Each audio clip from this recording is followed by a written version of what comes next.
All right, who said that their game just automatically crashes on them? Okay, Corporal McCoy, you there? Can you hop down with them to classroom two?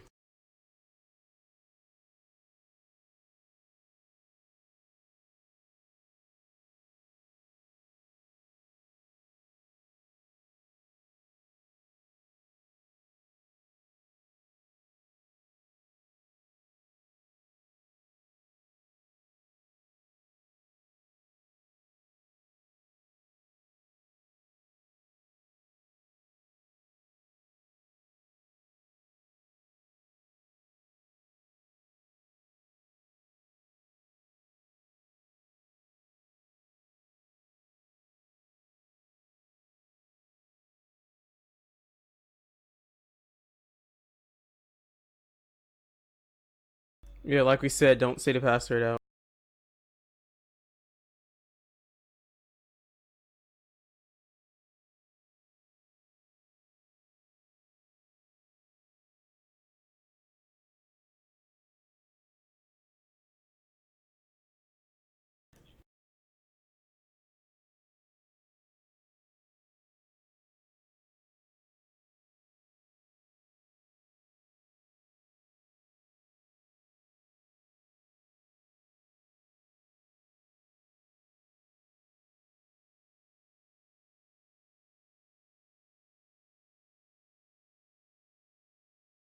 All right, Corporal McCoy, while he's getting his TeamSpeak update, go and hop down the channel with him to solve a DLL problem, which is crashing his game.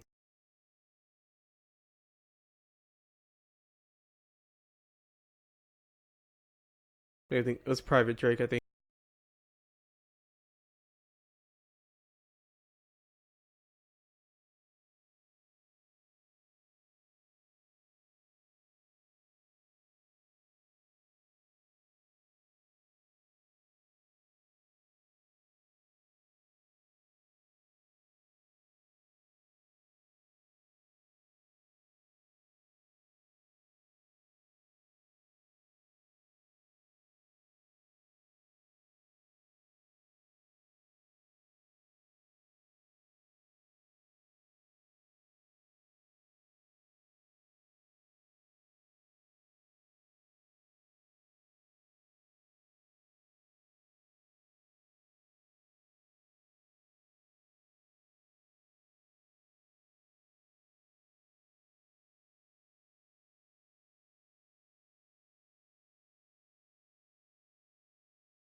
Excellent.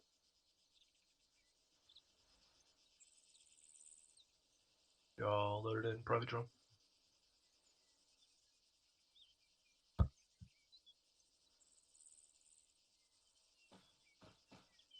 think that is yes.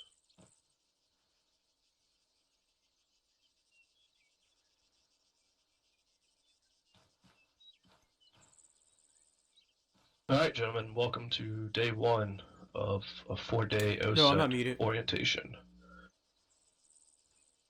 I am Sergeant Margiata. When y'all My releasing that new billet map? here Oh, is Having pardon me. 1-4 Charlie, team lead. That is anti-armor. Secondary billet is S3 OSUT instructor, along with Sergeant Smith. Sergeant Smith, you there? Yes, Sergeant. Yes. Yep. Solo introduction. I am Sergeant Smith. Same in here. OSA instructor of Class Bravo. I am also my primary billet is 3T squad leader. I have other secondary billets, which is S1 personnel clerk and S2 media specialist. Excellent. Thank you, Corporal McCoy. Thanks, Sergeant. For McCoy, I'm the Havoc 1-2 Alpha Fire Team Leader. And Private Galen. I'm Private Galen 1-3. My billet is 1-3 Bravo Team AR. Excellent. Just out of curiosity, anybody here have prior military experience or active duty? Yes. I do. Excellent. Probably Lester, what you do? I was cop in the Air Force for 9 years. Excellent. And Private Toto. I'm in the Bulgarian military. I'm EUG. Like to blow shit up. Yeah. Well, I'm mostly defusing, but yeah, Well, sometimes the fusing, you gotta blow it up, right? sometimes. Alright. So, this is a military... what's the word I'm looking for? Yeah, we're really realism, but we like to have fun over making it a pain in the ass, but still, we need to have some kind of military bearing. Roleplay? Excuse me? Roleplay? Yeah, yes. So, we do address everybody as their rank, for the most part, when it is not a official setting. When you're hanging out with your friends in a TeamSpeak room, you do not have to call them by rank every single time. But if a NCO or officer walks into that speak room, chances are they have something to say, so just give them that opportunity to speak. By doing so, you call the room to at ease when NCO walks in. That'd be a corporal or higher. And when an officer walks in a room, just call room 2 attention. And just give them that opportunity to talk. Now, the only time you're going to call either the room 2 at ease or to attention is when somebody of a higher ranking than a rank already in a room walks in. So if a sergeant's already in a room and another sergeant walks in, there's no need to call the room 2 at ease. Same thing happens with an officer. They happen to have an officer in there and another walks in and they're the same rank, don't call the room to attention. Only happens when somebody of a higher rank walks into the room. Same thing with a warrant officer. You can call them, address them by Mr. or Mrs. Or you can call them by their rank, chief warrant. But Mr. or Mrs. and their last name will suffice.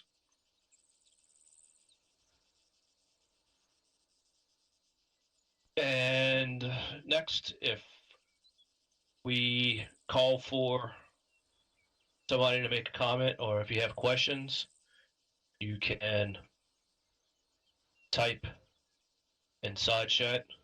You can put a Q or a C, and that'll allow us to identify who needs a question or comment without having us to stop. Sometimes we're going to get into a subject, and it might take a few minutes for us to be able to get to your question or comment.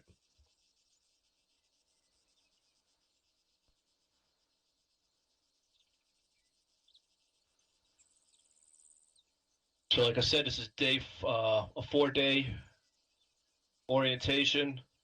Day 1, we will go over individual soldier skills. Day 2, which will be this Thursday coming up, we will go over movement and maneuver. Day 3 will be basic navigation and working with vehicles, identifying OP4 vehicles and Blue 4 vehicles.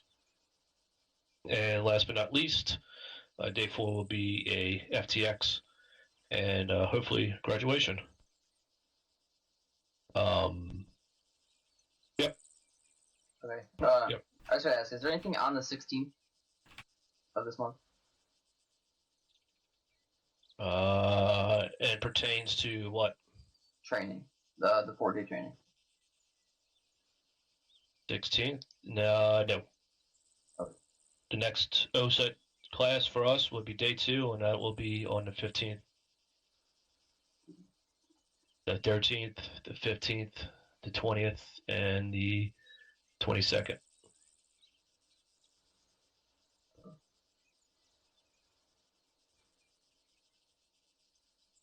Any other questions? Probably pretty good. No. That'd be it. All right. We're gonna ask a lot these next 3 days. If you're tracking, if you understand, Disconnected from your channel. if you have any questions, make sure you speak up and let us know that you understand. You can just do User joined your a channel. quick affirm, yes, no, whatever. But just be vocal about it, and don't be afraid to ask questions by any means, because when we ask if you understand and you say yes, and we go to do an actual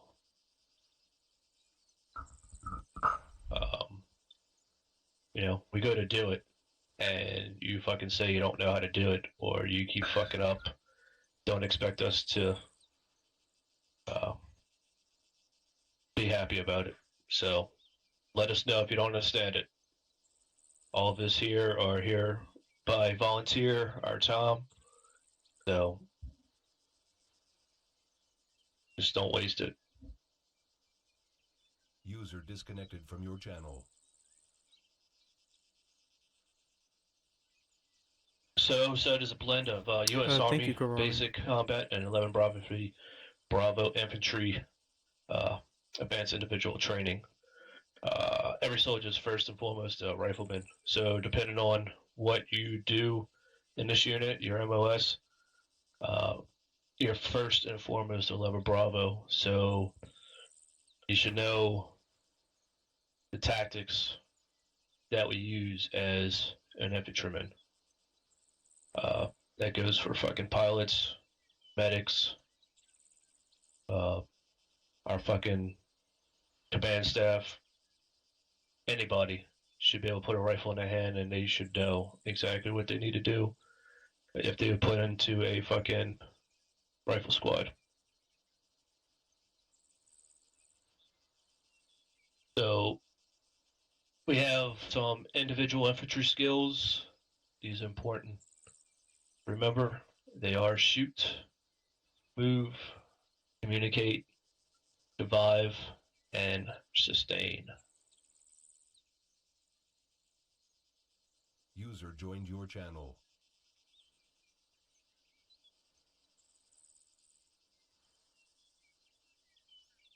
You right there, Private Drum? Negative, sir. I'm having issues with my TeamSpeak. Every time I go into the server, I can't hear anyone talk. And, every time I try to, open that, TeamSpeak thing that you sent me, my, computer keeps trying to open it. It's another file, and it's not working out. Trying to unfuck that right now. Alright, Corporal McCoy, go down. Classroom 2 with him. Try to get that fucking situated, please. Thank you. No, sorry. User left your channel. User left your channel. Alright.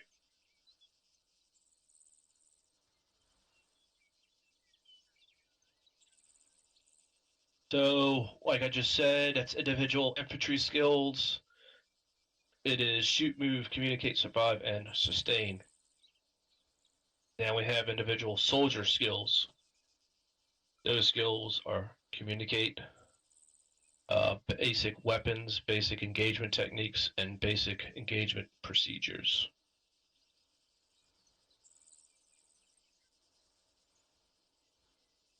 So today we're going to go over communicate and shoot.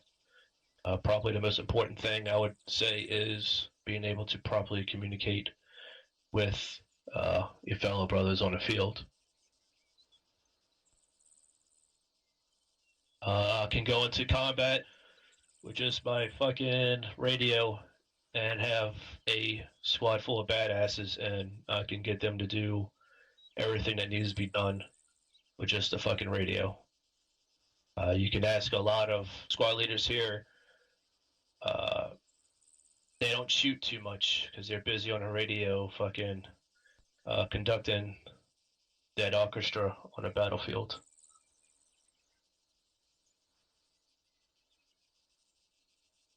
We're going to do a little leadership philosophy here. Leadership is not about being in charge. Leadership is about taking care of those in your charge. So just because you're in a leadership position doesn't mean you get to fucking boss everybody around and fucking beat on your chest and try to be a badass. It's not how it works around here. You're in a leadership position. You need to gain the respect of your guys that are underneath you that you're in charge of. You don't get their respect, they're not going to listen to you. Squad's going to run like shit, and trust me, command staff will notice that. They're going to want you to unfuck that situation quick. And if you don't have the respect of your men, fucking unfucking it quick is not going to work.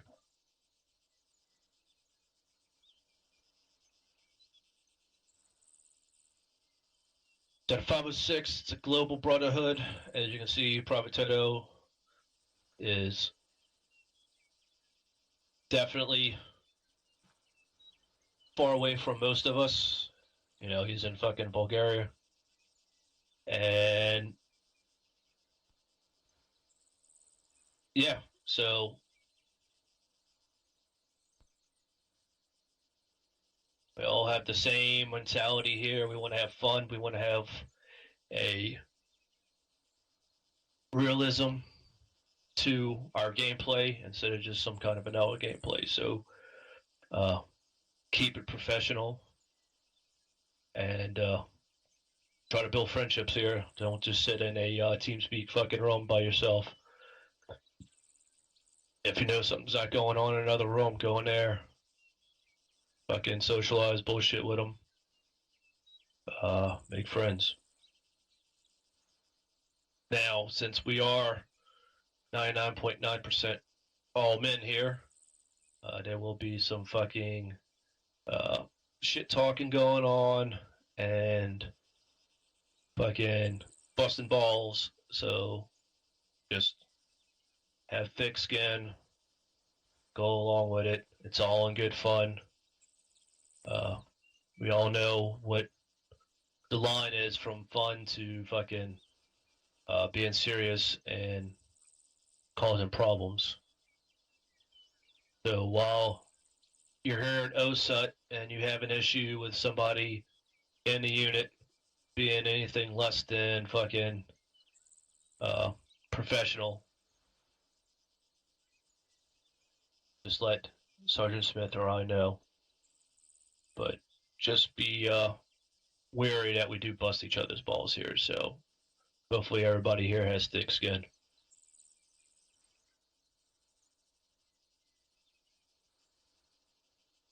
All right. Do you have anything you'd like to say, Sergeant Smith? Oh yes, one thing. Did we addressed on how to call out NCOs, right? Yes. Basically the rank and name. Okay. And did we address the one with first sergeant? No, negative. Okay. So first one does have an informal name, which is top. But you haven't earned that right just yet. He only counts as you be able to call him top after you graduate. However, I think you just need to earn the respect from him to actually call him top. But you address him by his full rank, which is first sergeant. Unlike what you do with staff sergeant, sergeant first class, you just address him by sergeant. But for first sergeant, you address him by first sergeant. And that was it for me. Excellent. Thank you, Sergeant Smith. Yes. I've been here for a little while now, and I don't even call top. I still give him respect, call him first sergeant. He's been through a lot of shit, and he is definitely somebody to look up to. All right. Does anybody have any questions? I know I was kind of monotone there. You just got to give me a little bit. Been out of this for a little while now. So, any questions before we move on? No, Sergeant. No, Sergeant. Nope, that's fucking 2 out of 5. Negative. Negative. All right, that's fucking 3 out That's of right. 5. All right. But I said, fucking speak up. Fucking great words to the fucking first sergeant. Use your fucking big boy voices. All right. Follow me to the class. Nope. We're gonna get kitted out first. Follow me to the supply sergeant, gentlemen.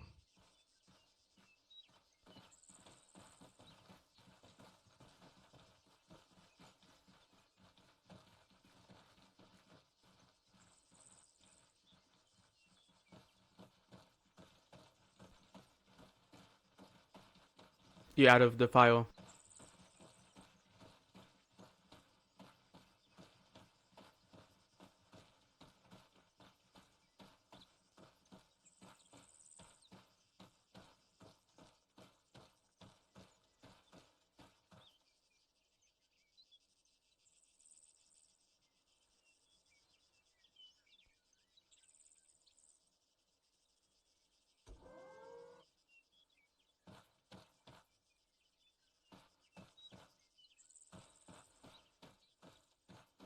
All right. Everybody Harmon, you still follow there? in, grab a fucking rifleman loadout. Tell me you left me. Yep. Alright guys, I'm gonna be off comms real quick. Get me some meat.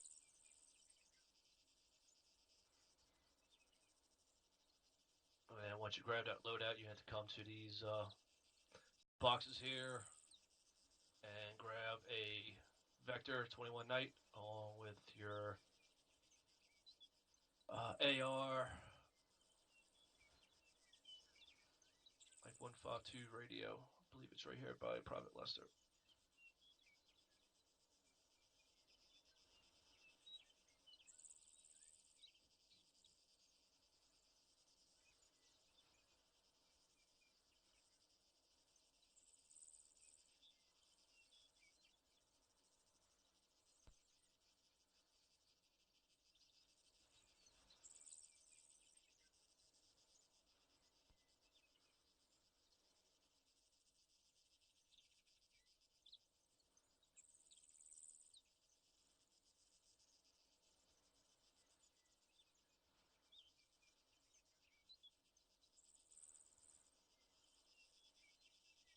Make sure you condition 4, pull a mag, stow it in your plate carrier.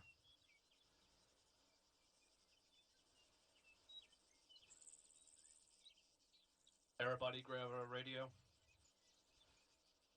Hey, You have it. Alright. The PRC 152. Alright. Yep.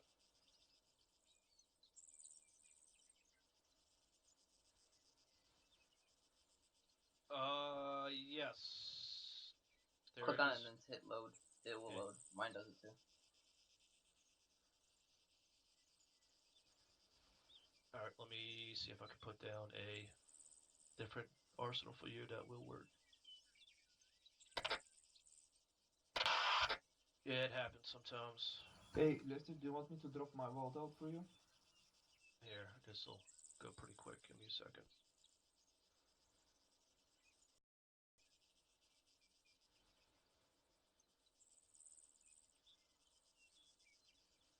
Toto, just let you know, put your knife in your bag. A little bit on the small side, but it will fucking work. Alright, I'm back. There you go. Private Lester, come look over here at this. And load off of that.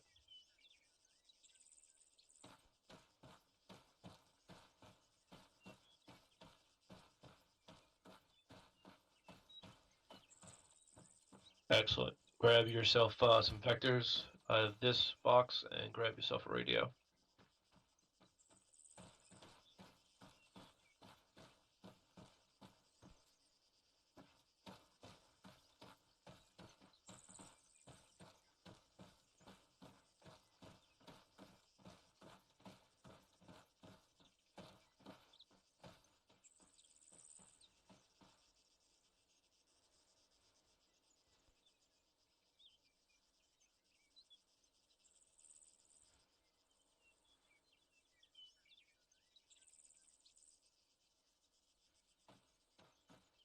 Yep.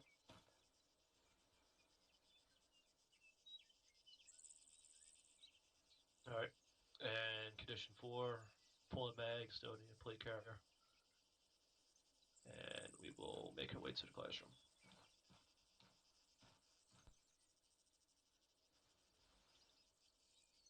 Beautiful.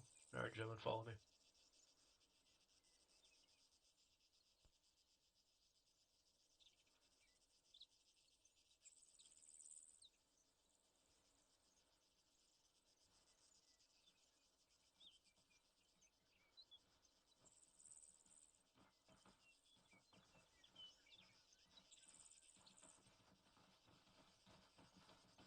Alright, remember to pull your fucking hardcover stone.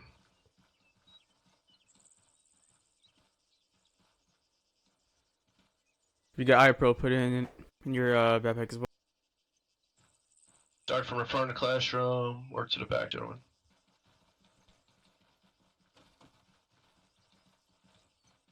Hey, Bronco Zulu. It's interact, hold your Windows key. You will float for right now. We're still working the bugs out on this new template.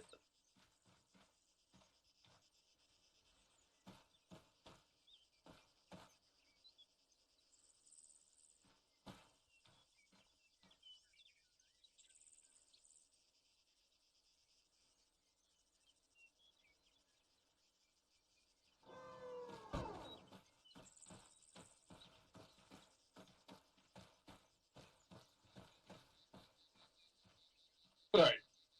I'm just gonna go until Brother probably gets back. So I'm gonna go over communications, gentlemen. Communications is, in my eyes, the most important part of having a functional fucking squad, functional rifle squad. Too many times in OSUT I've heard this didn't happen or that didn't happen So we hopped on the because channel, see he or what the hell they're she doing. wasn't fucking talking over comms enough or wasn't giving out enough No, information, don't worry about it. etc., etc. So Don't worry about it. don't be afraid to Sure. go on comms, use your radio for what it's used for. Keep your comms to a minimum, and I mean that by brevity. Get out the most information you can with a little bit of words as possible, the use of words as possible. We will go over that in a little bit. That is called pro words. That is being able to say a lot by saying only a few words. But like I said, don't be afraid to use comms.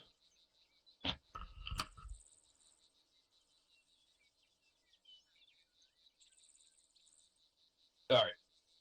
So, in a rifle squad here, you have 2 fire teams: Fire Team Alpha, Fire Team Bravo, and that makes up a rifle squad. The fire team leader, Alpha, is calling station is Alpha. Bravo fire team leader is calling station Bravo. The squad leader of said rifle squad, his calling station is Actual.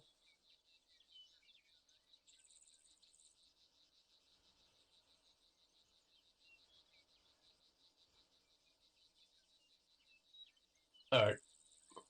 All right. So here in OSUT, we're going to have multiple channels that you're going to have to use.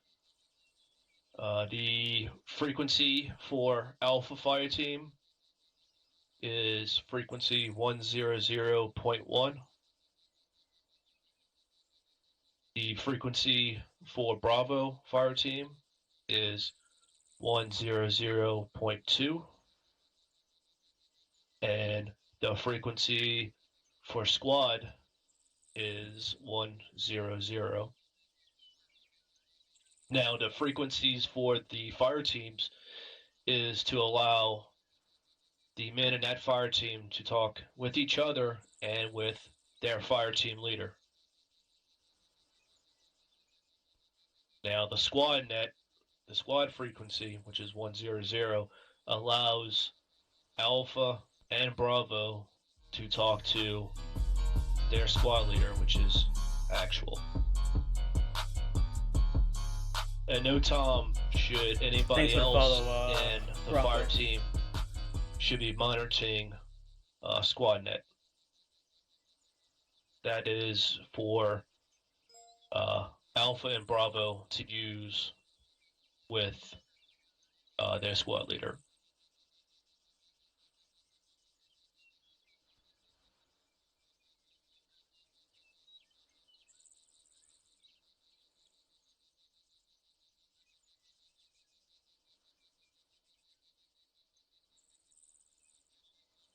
Yes, question, Private. What is the Alpha channel? Alpha squad Alpha fire team frequency is 100.1. That's all. Yep. That's all the questions I got. That's it. No, that's fine. Notice how I don't bunch my numbers together. It's all individual. Do that for everything. You're giving out a distance, a bearing, whatever. It's always broken apart.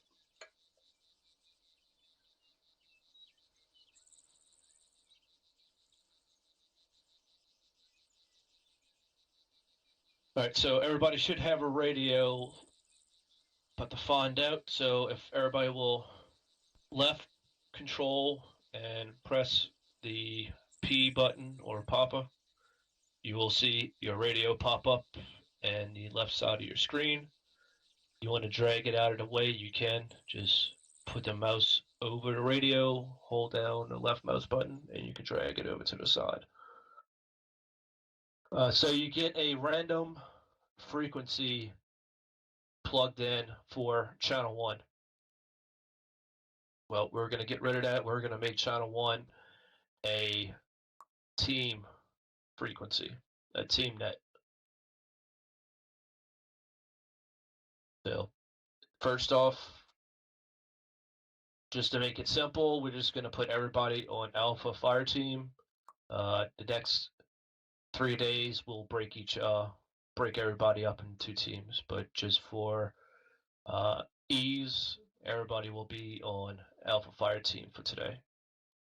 So the first thing we're going to do to program the radio for that channel, for that frequency, we'll be hitting the CLR button to clear. Then you'll have channel 1 with a blank screen. You're going to punch in 100.1 from your number pad the numbers on the radio do not plug in. So once that is, you still have a flashing line up there. You're going to hit the E and T button, and that just now saved that frequency on channel 1.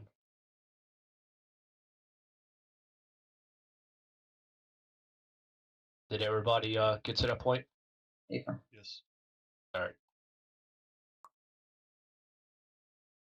Since nobody spoke up, I'm going to assume everybody is at that point. All right. Now, we're going to plug in a secondary channel that you can listen to, and that's going to be on our alternate channel. It's a kind of a pain in the ass if you leave your alternate and your primary channel on both ears. Trying to distinguish who is saying what kind of becomes a fucking tedious task. So we can break up in what ear you hear what channel.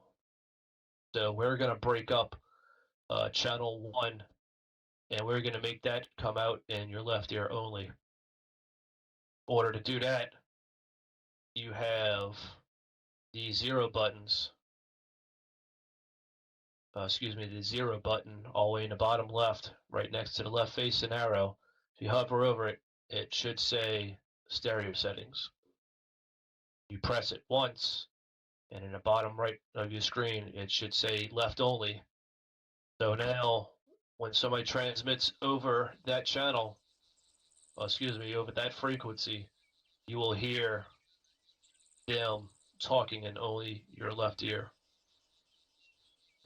So right now, you should all hear me talking in just your left ear. That all came through? Left ear only, gentlemen? Yes, sir. I have mine on the right. How many times did you press it? 2. It's just a preference thing. You weren't supposed to press it twice, so only press it once. So click through it until you see left only. Okay. There you Yeah, go. that's good. All right. So that is Alpha Fire Team frequency programmed in channel 1. That is your primary channel.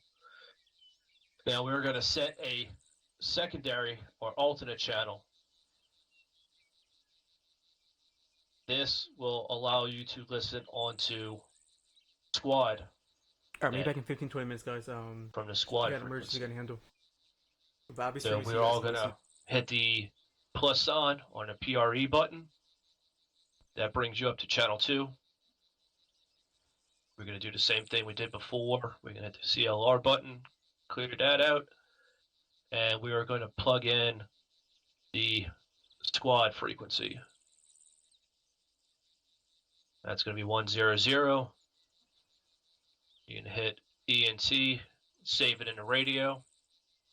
Now, right now you have 2 primary channels, which won't allow us to listen in. So we want to make this channel, which is channel 2, an alternate channel. The way we do that is hitting the left facing arrow, which turns it into an A2.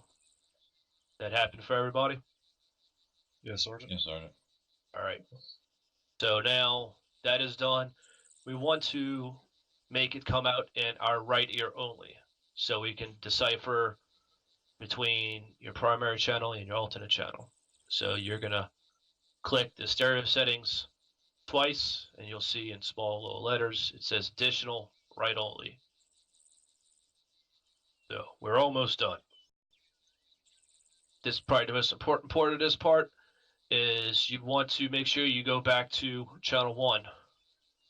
You get the minus sign on the PRE and hit channel 1, and you can escape out of your radio by pressing escape. So now we have a fully programmed radio as if you were a fire team leader. You have channel 1, so you can talk to your fire team members, and you have alternate 2, so you can talk to your squad leader. So if you want to transmit on TeamNet, you're going to hold down your caps lock. And if you want to transmit onto squad net, you will hold down the T or Tango key. Very firm. Excellent. All right. So, like I said, you have a properly programmed radio. Now, the only person that should have an alternate frequency is the fire team leader. Now, if you happen to be a 2IC or second in charge of said fire team, you have to make sure to have that squad net programmed for channel 2, but leave it as channel 2. So if you have to get up on comms in case your fire team leader goes down, you can easily turn that channel 2 into alternate 2, go back to channel 1 and escape, and now you have your radio set up with a primary channel and a alternate channel. I don't agree with it, but it's SOP here that we're not allowed to monitor what's going on SquadNet, at least for 2IC. I always believe it's better to have somebody knowing what's going on 2 up instead of all of a sudden their OIC is going down and now they got to figure out what the fuck's going on. But great communication should curve that for the most part.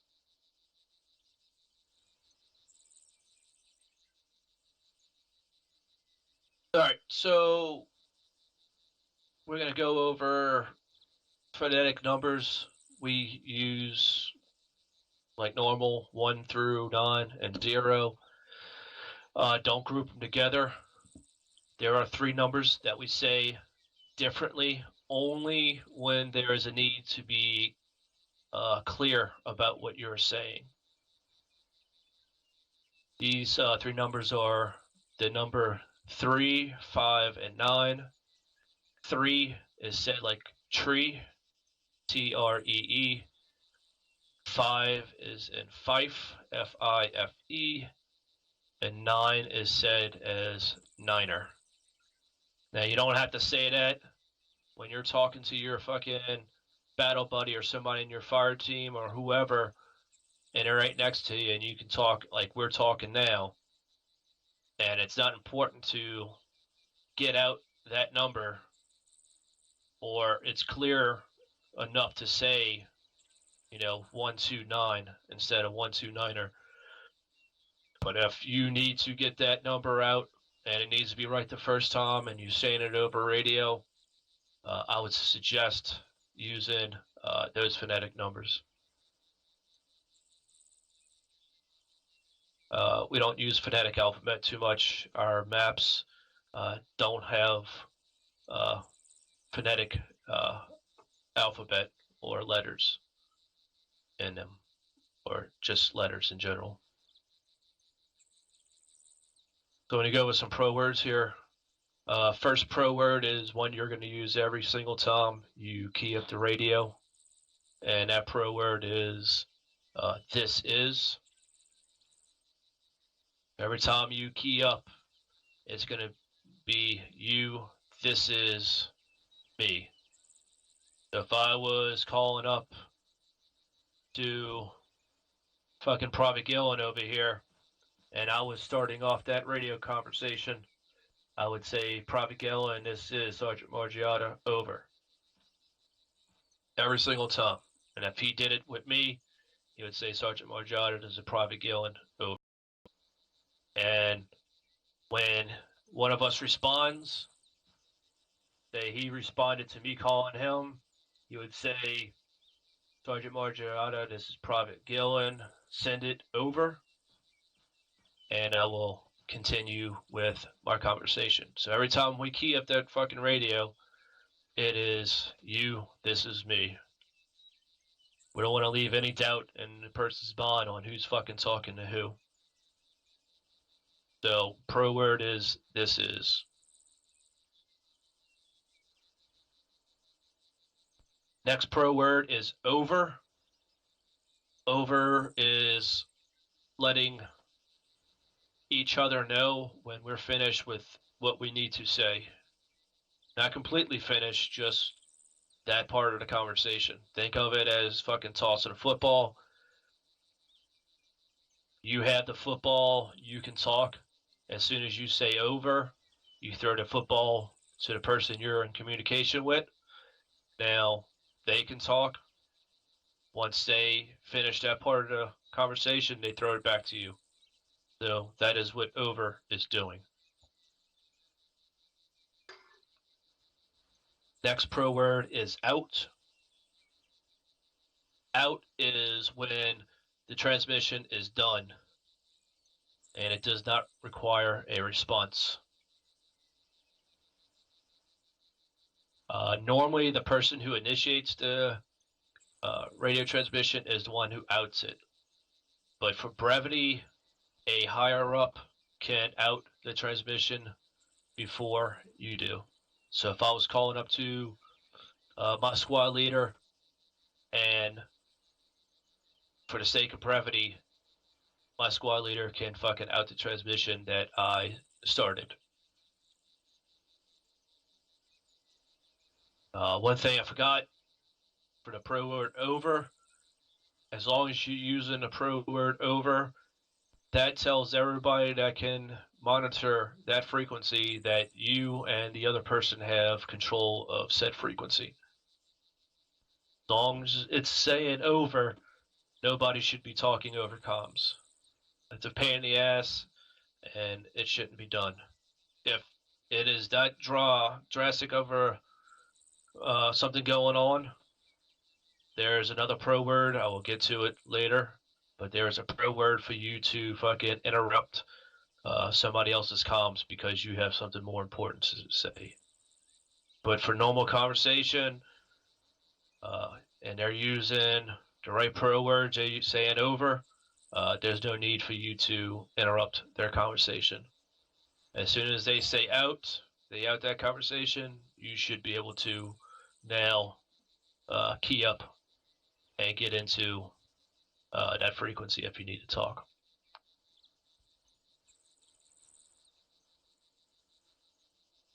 Yes, Private O'Connell.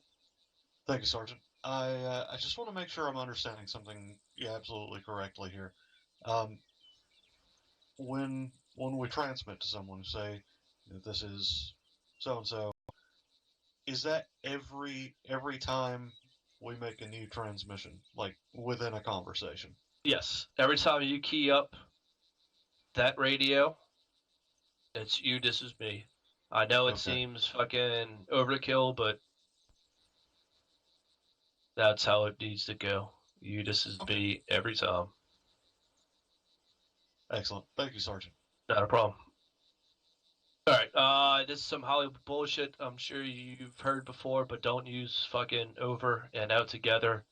As I just described, it is fucking, they mean two totally different things. So, don't say it. And if you do, be prepared for somebody to fucking let you know. Next pro word is break. Think of break as a period in a sentence.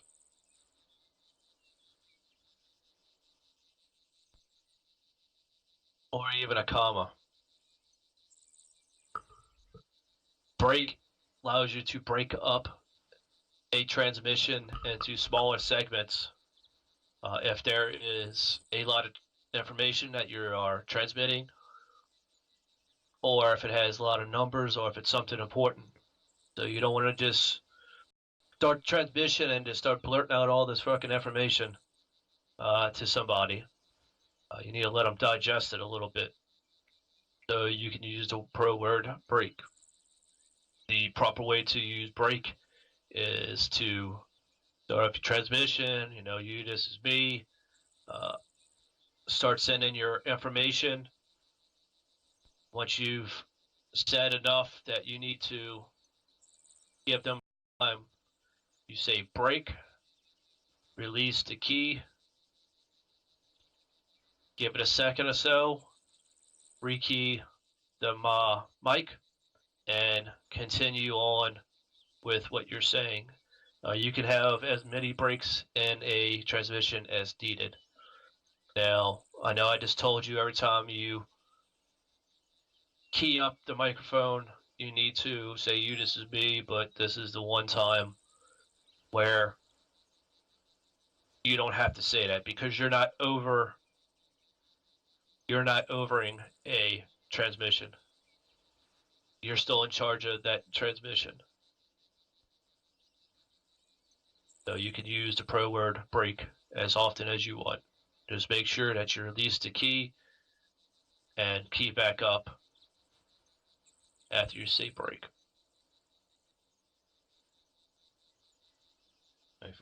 Yep. So next pro word is wait over. Over is a great pro word to use. Being in a team lead position and every once in a while squad leading, it's a pain in the ass and frustrating when you call up for somebody and they fucking leave you hanging.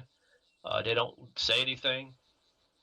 Shit starts going through your head like, are they in trouble? Are they fucking down? Are they being overran? Fucking etc. etc.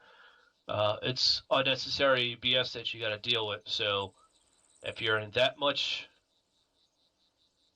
of you're doing something that you can't get back to whoever's calling you, you can just use the word wait over. That tells them that you need 30 seconds to a minute to respond to the last transmission. So you, this is me, wait over. Now, by using wait over, not only does it let them know that you're going to get back with them within 30 seconds to a minute, but it also lets everybody else know that you're still in command of said net. Now, if you know you can't get back with them in a reasonable time, instead of using wait over, you can use the next pro word, which is wait out. That tells them the same thing. You're going to get back with them, but it's going to take longer than a minute. And also, you're outing that transmission to free it up for somebody else to use.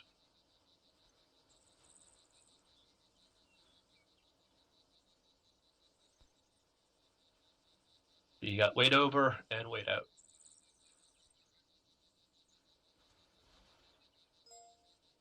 Or if you want to say wait one, but just make sure you say over or out, that'd be acceptable.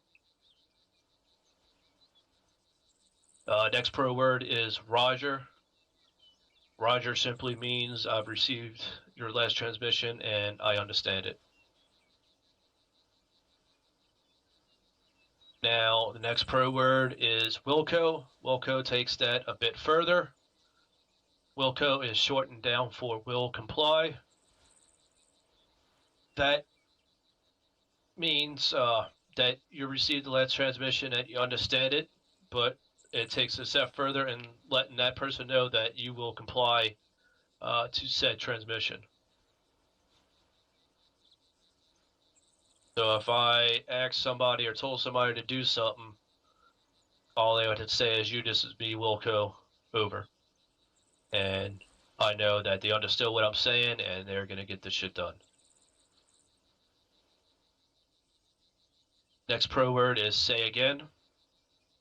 Say again is what we use instead of saying repeat. Never, ever say repeat over the radio. That is a pro word that 11 Charlie, the mortarman, use to repeat a fire mission. So if some fucking weird way your comms got crossed over to them and they heard repeat over their comms, they could possibly repeat a fire User mission. joined your channel. And if you happen to be in the area of their last fire mission, User joined your channel. could be for a bad day. So, say again is that pro word. Say again, your last is what we normally say. So, God's sake, don't say repeat.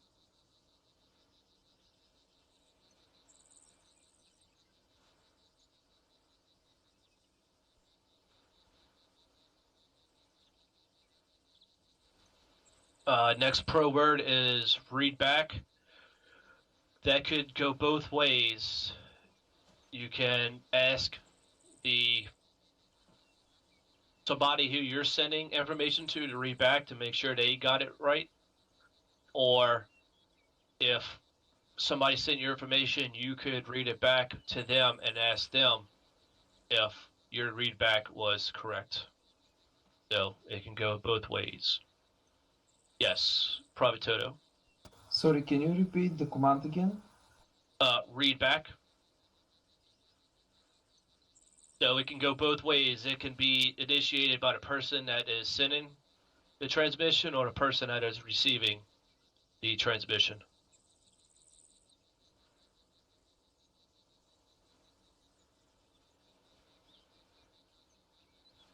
The next pro word is correction. If you fuck up with a bearing or distance or anything, you can simply say correction and start with the correct version of it. So it's pretty straightforward.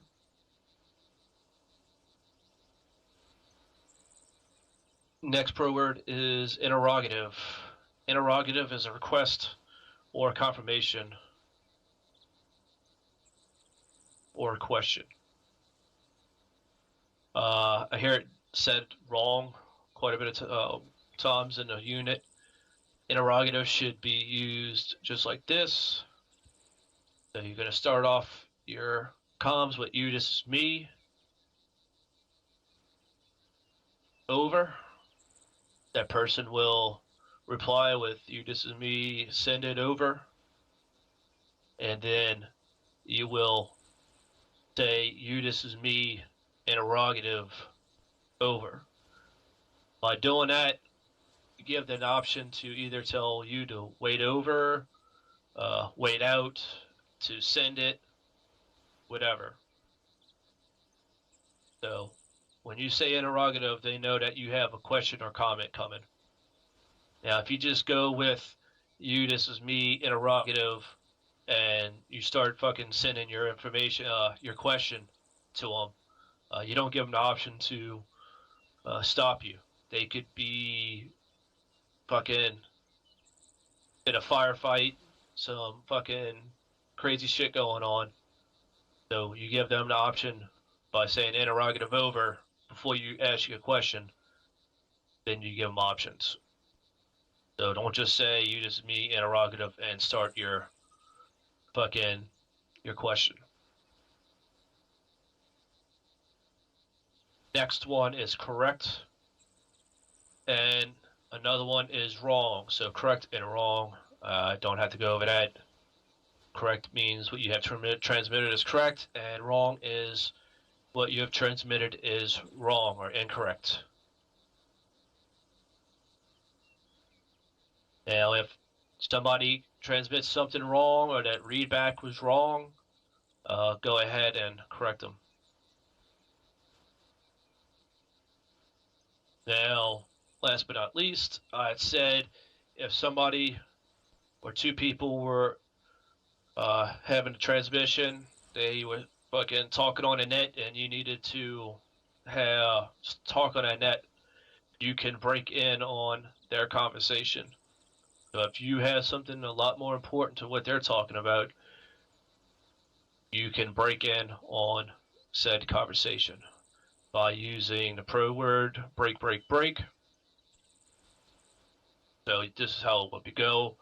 You would say break, break, break. This is me, over. Everybody on that net will fucking shut up. The person you're contacting will start the transmission with you. And you will have control of that frequency until you say out.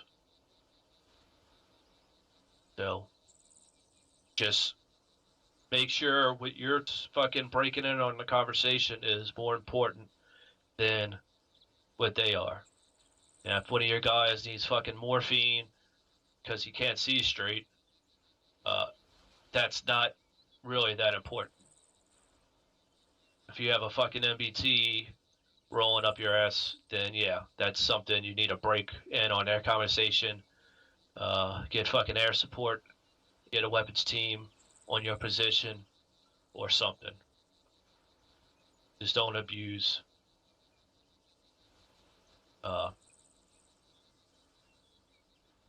that pro word. So that's the last pro words. Anybody have a question or comment? Yes, Private. Do we use be advised, or is that not a word to use? 'Cause I hear that a lot. Yeah, you can use it, but it's not a pro word. Okay. It's just letting everybody know, attention, so everybody that's listening to that frequency. All right.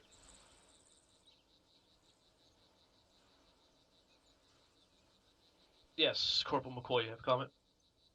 Oh yeah, thanks, sir. Just to kind of add to that, it's using be advised kind of it's a way to indicate the same as using interrogative as what type of message is being sent. So you say be advised means be prepared to receive some sort of information, as opposed to interrogative would be prepared to receive a question. That's all. Thanks, sir. Right.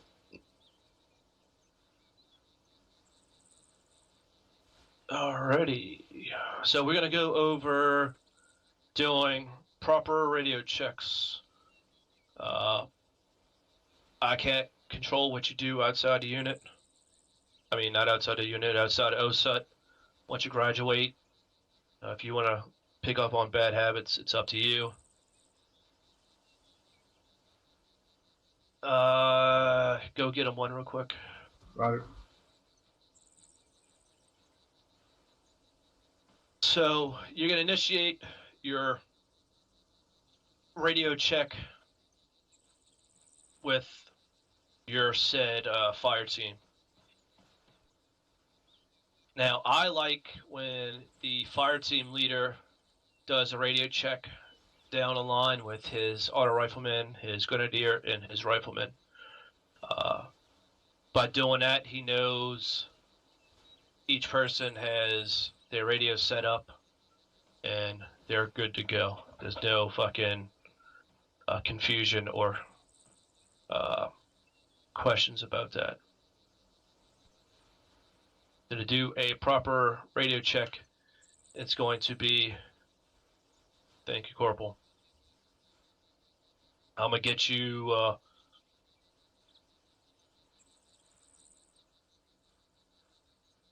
frequencies in a minute. Private drum. To start a radio check, it's gonna be you, this is me, radio check on frequency. Since we're just dealing with Alpha Fire Team, it's gonna be you, this is me, radio check on frequency 100.1 over. Person that is going to reply is going to say, you, this is me. I have you, Lima Charlie, on frequency 100.1 over. And the person that started off will say, you, this is me, copy out.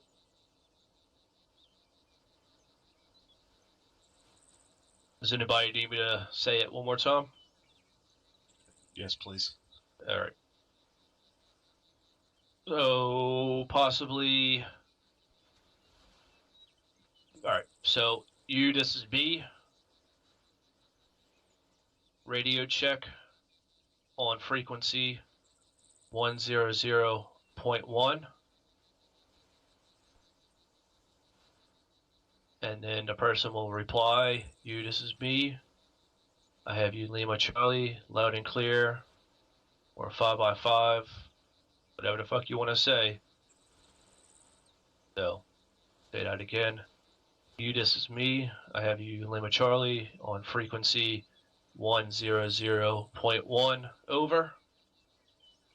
And last but not least, this is me, copy, out.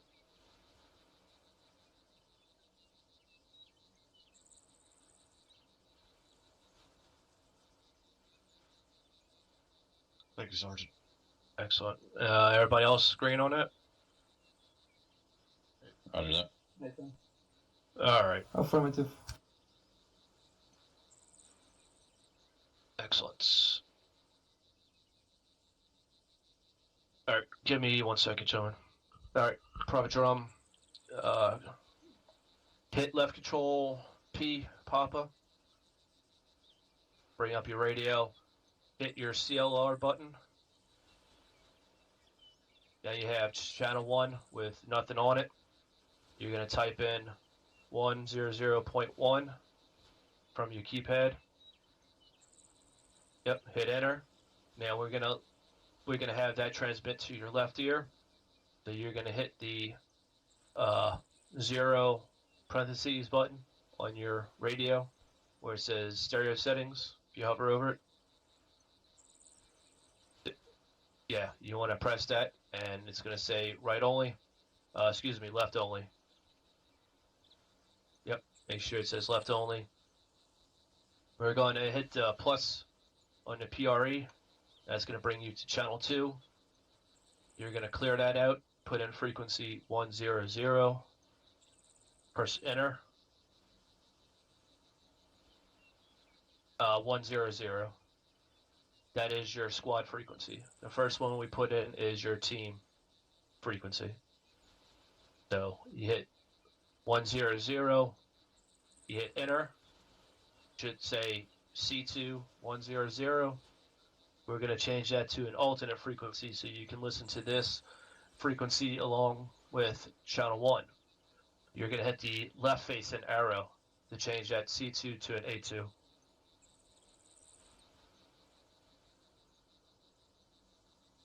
Yeah. Yes. So now it should say A2 100, correct? All right. Now you're going to press the stereo settings twice, and in little small letters it should say on the bottom additional channel right ear, or right only. All right. Now, in order to make all that work, you got to go back to channel 1. And now you should hear me in your left ear. And you should hear me in my right ear. In your right ear, correct? Jinx. I knew he was gonna say that. Fucking awesome. All right.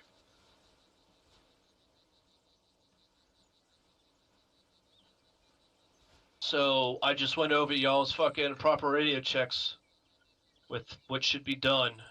Everybody said they fucking understood it. So, Private Toto, I want you to start it off with Private Briglin. You're going to do a radio check together. Then Private Briglin, you're going to start one with fucking Private O'Connell. And Private O'Connell, you're going to go with Private Drake. Private Drake. Start one with Private Lester. Private Lester. You're going to do yours with Private Drum. And then Private Drum, you'll end it off with Private Toto. Yes. Briglin, this Wait, is to run radio check on frequency 100.1 over. Wait 1 second. I didn't know what channel we're using. So. Yeah, I'm sorry. We're going to do this on TeamNet. Okay, so Private Drum, TeamNet, you use caps lock to initiate. And the alternate channel, you use the T or Tango key to start that.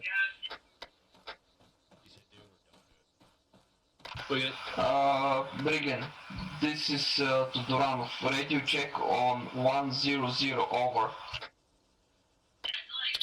This is Drum, Roger Lima Charlie. Help me, over. No. It's gonna go in a fucking in a line. So Private Toto's gonna do it So- for Glenn. What do we say after they do the radio frequency? So alright, so he's starting it with you. He's gonna say fucking Private Briglin, this is Private Toto, radio check on frequency 100.1 over. And then And you're what gonna do come I say? you're gonna come back with Private Toto, this is Private Briglin, I have you Lima Charlie or 5x5 or loud and clear on frequency 100.1 over.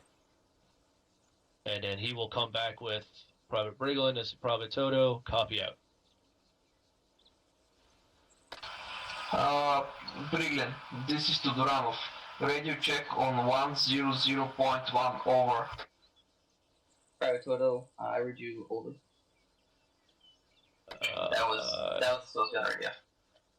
Can I interject real quick, You gotta Sergeant do radio Margretto? check over the radio, and that was definitely not.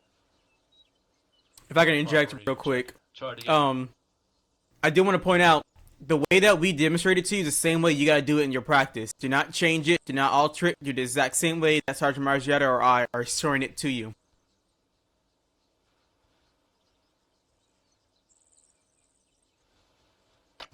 Private Brigand, this is Private to Duranov. Radio check on 100.1 over. This is Private. Private. What was it, Private Toto?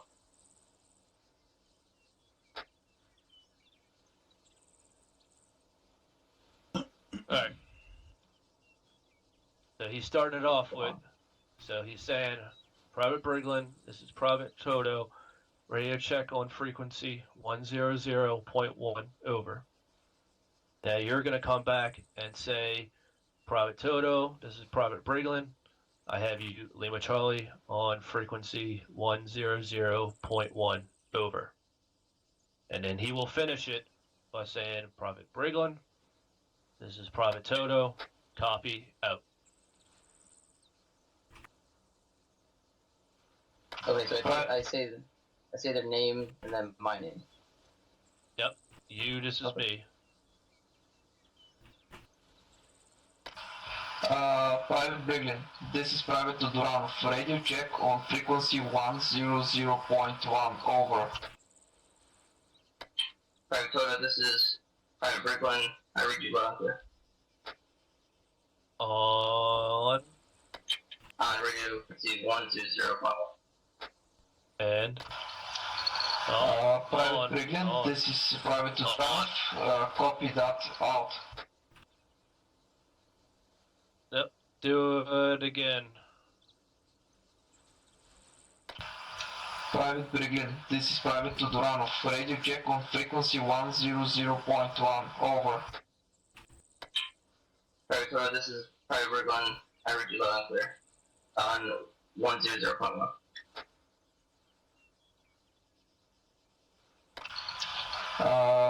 Do it Private back. Brigand, this is Private to Duranov. Read you loud and clear out. Alright. I'm going to say it again. This is exactly how it needs to go. You're going to start it off. So Private Toto is starting it off. He is saying, on. This is how he does it. It is Private Briglin. This is Private Toto. I have radio check on frequency 100.1 over. Where you're going to come back with Private Toto. This is Private Briglin. I have you Lima Charlie on frequency 100.1 over. And he will finish it with Private Briglin. This is Private Toto. Copy out. Simple as that. Yeah, kind of confusing. Private Brooklyn, this is Private Studoranov. Radio check on frequency 100.1 over. This is private. No, you, this is me.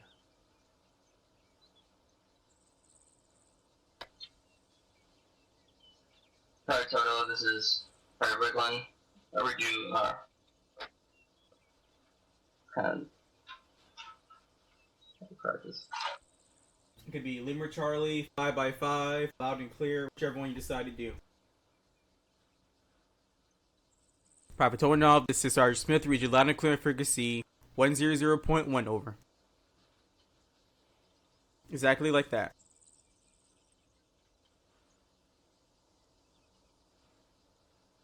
Alright, we're gonna come back to you, listen how everybody else does it. Alright, Private O'Connell, do radio check with Private Drake. Yes, Sergeant. Private Drake, this is Private O'Connell on radio check on frequency 100.1. Over. Private O'Connell, this is Private Drake. I have you Lima Charlie on frequency 100.1. Over. Private Drake, this is Private O'Connell. Copy. Out. Fucking excellent. Thanks, Sergeant. Private Drum, you had a question?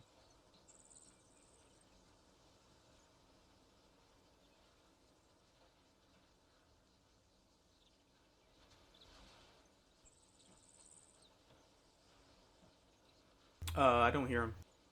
No, you really don't have to. You just, yeah, I mean, if you don't, it's understand. Yeah. Alright, Private Drake, do one with Private Drum, please. Roger that, sir. Private Drum, this is Private Drake. Radio check on frequency 100.1. Over. Private Drake, this is Private Drum on frequency 100.1. Region Lima Charlie, help me. Over. Private Drum, this is Private Drake. Copy out. Excellent. Private Drum with Private Lester. Private Lester, this is Drum on frequency 100.1. Radio check. Over. Private Drum, this is Private Lester. I have you loud and clear on frequency 100.1. Over. Roger that, Private Lester. Have you Lima Charlie. Out. Alright. So, the way you're gonna finish it off with is, just you, this is me, copy out. Yep. Alright. You think you got a grasp of it, Private Briglin?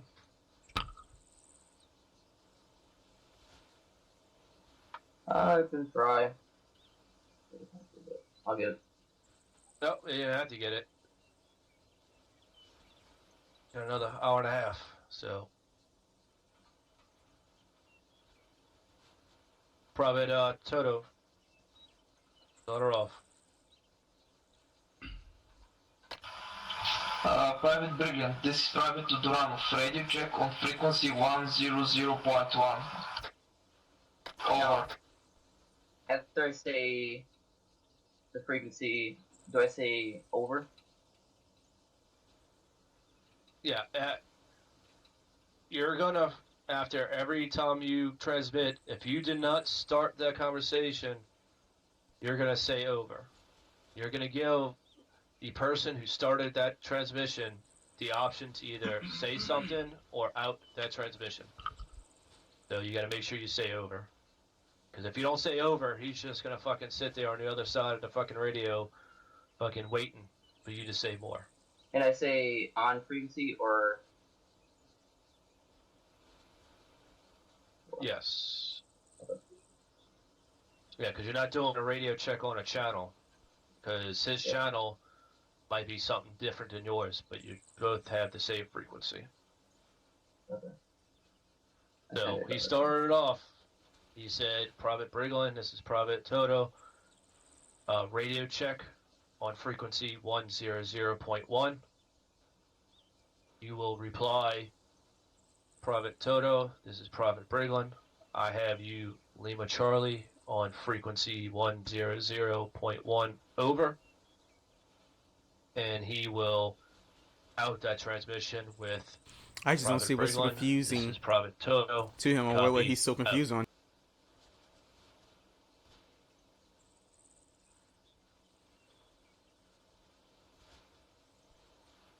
Okay, so say Private Toto, this is Private Briglin on. I have you, Leo Charlie on regular frequency 100.1 over. That's what I'm saying. Yep, exactly. Okay. Yeah, it was a little confusing about the over part at the end. Yep, you. Okay, Very so important part of talking on radios is using over and out, but not together. Okay. All right.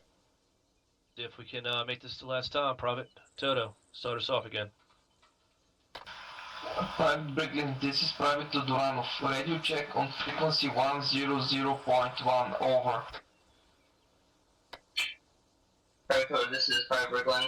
I have you Leo Charlie on radio frequency 100.1 over. Private Briglin, this is Private Tuduranov. Copy, out. All right.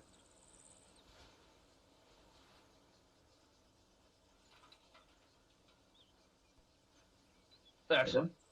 Nope, that was good. All right. Good. Just practice that. Fucking take you a fucking deep breath. Fucking clear yourself on your fucking center. Whatever you need to do, just don't try to out-talk your brain. I don't know. I really don't know what's the trouble. You know. Like, I know we've thrown a lot of information. Maybe the at way you. he was saying it to them, maybe is what made it Practice, confusing. I don't know. And it will become second nature.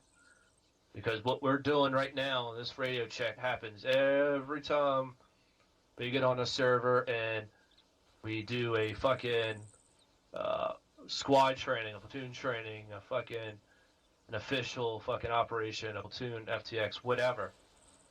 This happens. We always do radio checks. So don't be scared of it.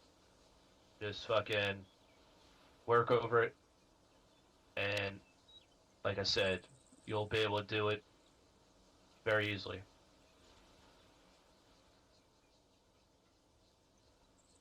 All right. Any questions, comments before we get into the next section, gentlemen? No, Sergeant. Negative, Sergeant. Excellent. Say that again. Copy that. All right. Sergeant Smith, you back? Yep, been talking no time. You ready for the other section, or you're still Yep, busy? I got it. All right. All right. Private John, make sure I'm yelling.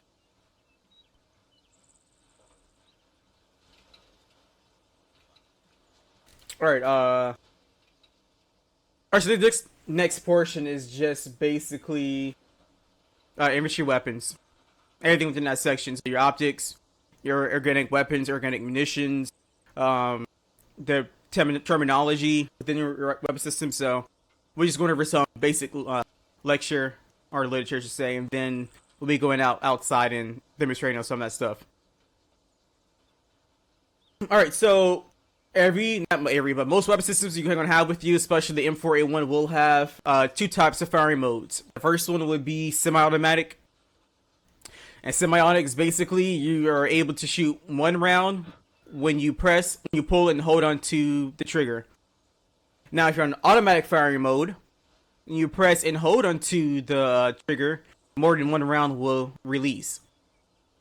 So, to reiterate, you get two firing modes, semi-automatic, automatic. Semi-automatic, only one round it's released when you press and hold onto the trigger. Pull and hold onto the trigger. Automatic firing mode, more than one round will release if you pull and hold onto the trigger. Now, to switch between these firing modes, you're just going to press your Foxtrot key, or we like to call it the fun key, and you should be able to switch between the semi-automatic or automatic firing mode. Any questions?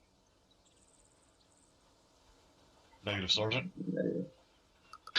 Negative, Sergeant. Okay. All right. There's two types of fire: point fire and area fire. This is very significant, based on ways of effectively engaging our enemies and be able to save or conserve our ammo. Now, first is point fire. This is fire directed at one point. For example, if an entire team or squad fires at one bunker, that'll be point fire. So if I have everyone within the squad, or U6, if I have all of you direct your fire. Oop, that's the wrong one. Direct your fire to that center screen. That is point fire. If all you're going to shoot at the center screen, that is point fire. Now, area fire. This type of fire covers an area laterally and in depth. If a squad leader wants fire on a tree line or on a wood line, he can shoot tracers to mark the center of the target. And then soldiers on his left will shoot the left, soldiers on the right will shoot the right. So, let's say you want to shoot general location. I want you to shoot at this line of screens. You guys on my left, you're going to shoot at the left center of that center screen. And you can shoot that left screen as well. And the general people on my right, you're going to shoot the right of where I pointed at.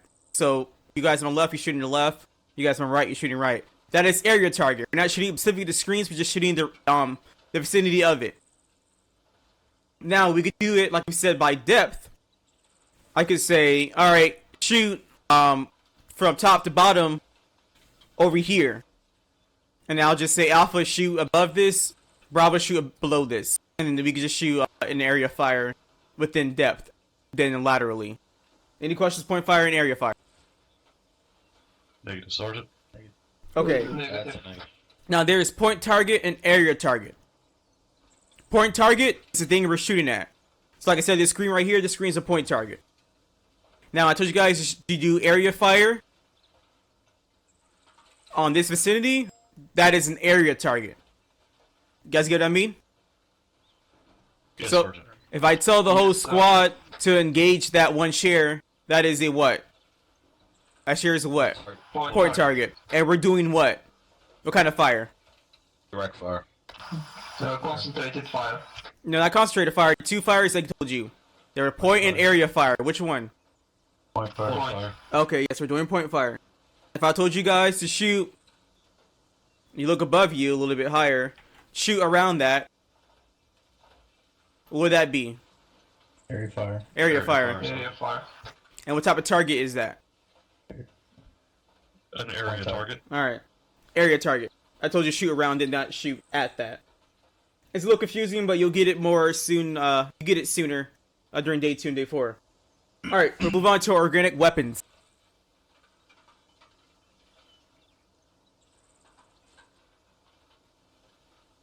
Sorry. So first off is our M4A1. Now, M4A1 is basically our basic weapon system that mostly every infantryman within the unit will be carrying, such as Rifleman, Fire Team Leader, and the Grenadier. Now, the M4 carbine is the issue weapon for the U.S. Army and is a lightweight gas-operated, air-cooled, magazine-fed, shouldered fire weapon. It can be fired in either automatic or semi-automatic firing mode. The purpose of the weapon is to provide personnel and defensive capability to engage targets in the field at ranges out to 500 meters against point target. So I say it again. You could engage infantry with the M4A1 500 meters towards a point target and 600 meters against an area target. Do I need to say that again? Negative, Sergeant. Okay. Just make sure you guys get that in your notes. That's why I want to see if I need to say it again. Right. Adapter rails allow operators the capability to mount various weapon accessories such as optics. You can put your flash hiders, laser pointers, like that to the rails. Any questions on M4A1 before I continue? Negative, Sergeant. Alright. You can also, and there's one attachment you can put into the M4A1, and there's also, it could be a standalone weapon system, and it is the M320 grenade launcher. The M320 grenade launcher is a lightweight 40mm grenade launcher that can operate in a standalone or attached configuration. You can attach it to your M4A1 or M4. Now, excuse me. It features a forged aluminum rifle barrel, which allows operators to accurately engage targets as far as 300 or 350 meters with various types of ammunition. Okay, move on towards our machine guns. First one is the M249 automatic rifle. The M249 machine gun is a gas-operated, air-cooled, belt or magazine-fed automatic weapon that fires from the open bolt position. Now, do you guys know what I meant by when I said belt or magazine-fed? Does that sound? Yes, sir. Yes, Sergeant. This information can be found in FN 3-22.6E8. So basically, you can either put a 30 round or 20 round Stenag 5.56 magazine into the M249 if you run out of boxes, or you can just put a whole box of magazines and have it be fed through the side of the weapon system. However, we don't use 30 or 20 round because this weapon system is meant to be used through burst fire. So you're gonna run through that 30 or 20 round Stenag magazine. I'm sorry, magazine quite quick. So that'd be just a waste of your time. All right, moving on. Its maximum rate of fire is 850 rounds per minute. Ammunition feeds into the weapon from a 200 round ammunition box containing a disintegrating metallic split link belt. You can also use a 100 round box, but you can use either or. Now, only in emergencies do the M249 gunners use these 20-30 round Stenag rounds. I'm sorry, magazines. So be careful within using them first before you use your boxes. Those are just emergency purposes if you're not getting resupply. Now, you do have your Beretta, so there shouldn't be any reason for you to use your magazines just yet. I mean, using the 20 or 30 round magazines just yet. Let's move on to the next machine gun, and the last one, which is the M240 Bravo or M240 Bravo medium machine gun. The M240 Bravo is a belt-fed, air-cooled, gas-operated, fully automatic machine gun that fires from the open bolt position. Ammunition is fed into the weapon from a 100-round bandolier containing a disintegrating metallic split-link belt. The gas from firing one round provides energy for firing the next round. The gun functions automatically as long as it is supplied with ammunition and the trigger is held to the rear. Any questions to the M240 Bravo? Yes. Private Tudornoff. What caliber is the M240 Bravo? 7.62. Yes, the M249 is 5.56. Caliber for the M240 Bravo is 7.62. Yes, Private Drum. What version of the 240 we using? We using the Bravo or the Lima? Bravo. Roger that. Trying to get to Lima. I miss my Lima. Alright, any more questions? Was anyone before Tudornoff? No, isn't? Okay. Next are your shoulder launchers, and that is, the first one is the M136 AT4. The M136 AT4 is a lightweight, self-contained SLM designed for use against the improved armor of light armored vehicles. Now, it provides lethal fire against light armored vehicles and has some effect on most enemy field fortifications. However, you will never, ever use any of our launchers against fixed positions such as a bunker or, let's see here, or moving infantry. There's a reason why we only use the heat variant of the M136 AT4s, because we only use these rockets for anti-armor, not for anti-personnel. So remember that. Never use a rocket or you can get yourself shooed out for wasting a disposable rocket.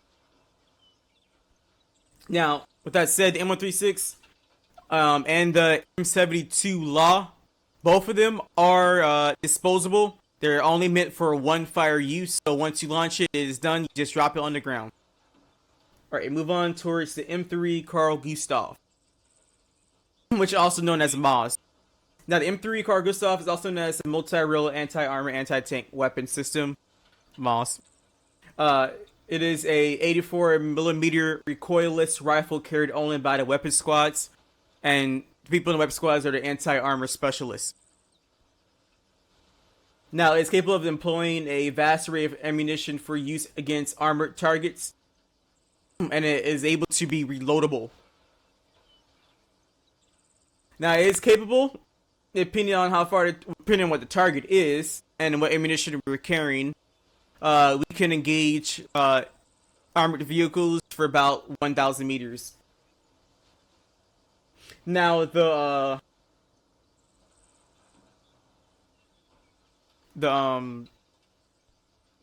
you can attach a sight to the MOS, but I think it automatically goes with it. But that's all. That's all you gotta check during PCC, and you'll learn more about PCCs on Thursday. Now, one more last one, and that is the FGM-148 Javelin. This is a close combat missile system. Now, the Javelin is a fire and forget shoulder-fired man-portable CCMS, or close combat missile system, that consists of a reusable M9 8A1 command launch unit and a round. Now, the command launch unit will all automatically be sticked with the Javelin. You don't have to attach it or by trying to grab and put it in your backpack. It's automatically on the launcher. You won't see it when it's in your back, but as soon as you put it on your shoulder, it'll automatically pop out. Now, Javelin CCMS primary role is to destroy enemy armored vehicles out to 2,000, or in other words, 2,000 meters. Javelin can be employed in a secondary role of providing fire support, and that basically means that they could be further out if infantry has a rocket and try to engage an armored piece, and if the armored piece does not get blown up, that's their secondary role, is to finish the target off. However, teams that carry the Javelin are only able to carry a total of 2, so that is a total of 4 Javelin rockets a whole squad can carry throughout a whole operation, which usually will last about 3 hours maximum. So, as many armor pieces that may be thrown at us, we don't want to waste those rocket missiles. So it's best capable for the rifle squads, which are you guys, to make sure you get that effective shot with your M136 heat. Or with your M72 Law, depending on which one you are carrying. Any questions with all the organic munitions that went over? Or weapon systems that went over?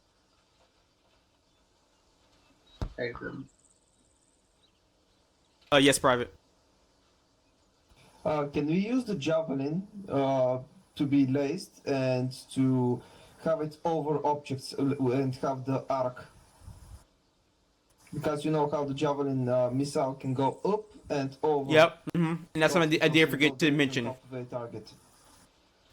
Thank you for reminding me. Let's address your question first real quick. Can you engage targets through lasers? That was your question? No, can you use the arc? You know how the missile goes up and on top of the target. All right, so say we see a target, right? Let's pretend Sergeant Margiata is a target, right? So we put the CCMS on our shoulders. Like I said, the CLU is already automatically attached to the Javelin. So once you're looking down the sights, you're gonna press that the November key, and you should allow you to switch towards thermals. Once you locked on a target, you can press Tab or T, it locks onto target, and you launch your rocket. The rocket goes out in front of you about 5 to 10 meters, and then the main firing system on the rocket, or the missile, I should say, kicks in, and that's when the rocket, or the missile, I don't know why I keep saying rocket, goes up into the air, and then engages the armor piece from top down. So it automatically does it. Oh, okay. Yeah. That's my question. Thank you. However, you can, we just joined. Private Cross, you are late. You can engage targets without having to do the arc. You can engage them based off of regular sights and not through engaging them with the thermals. But automatically, as long as you go to thermals, it will go through an arch like that. Corporal, you have something to say?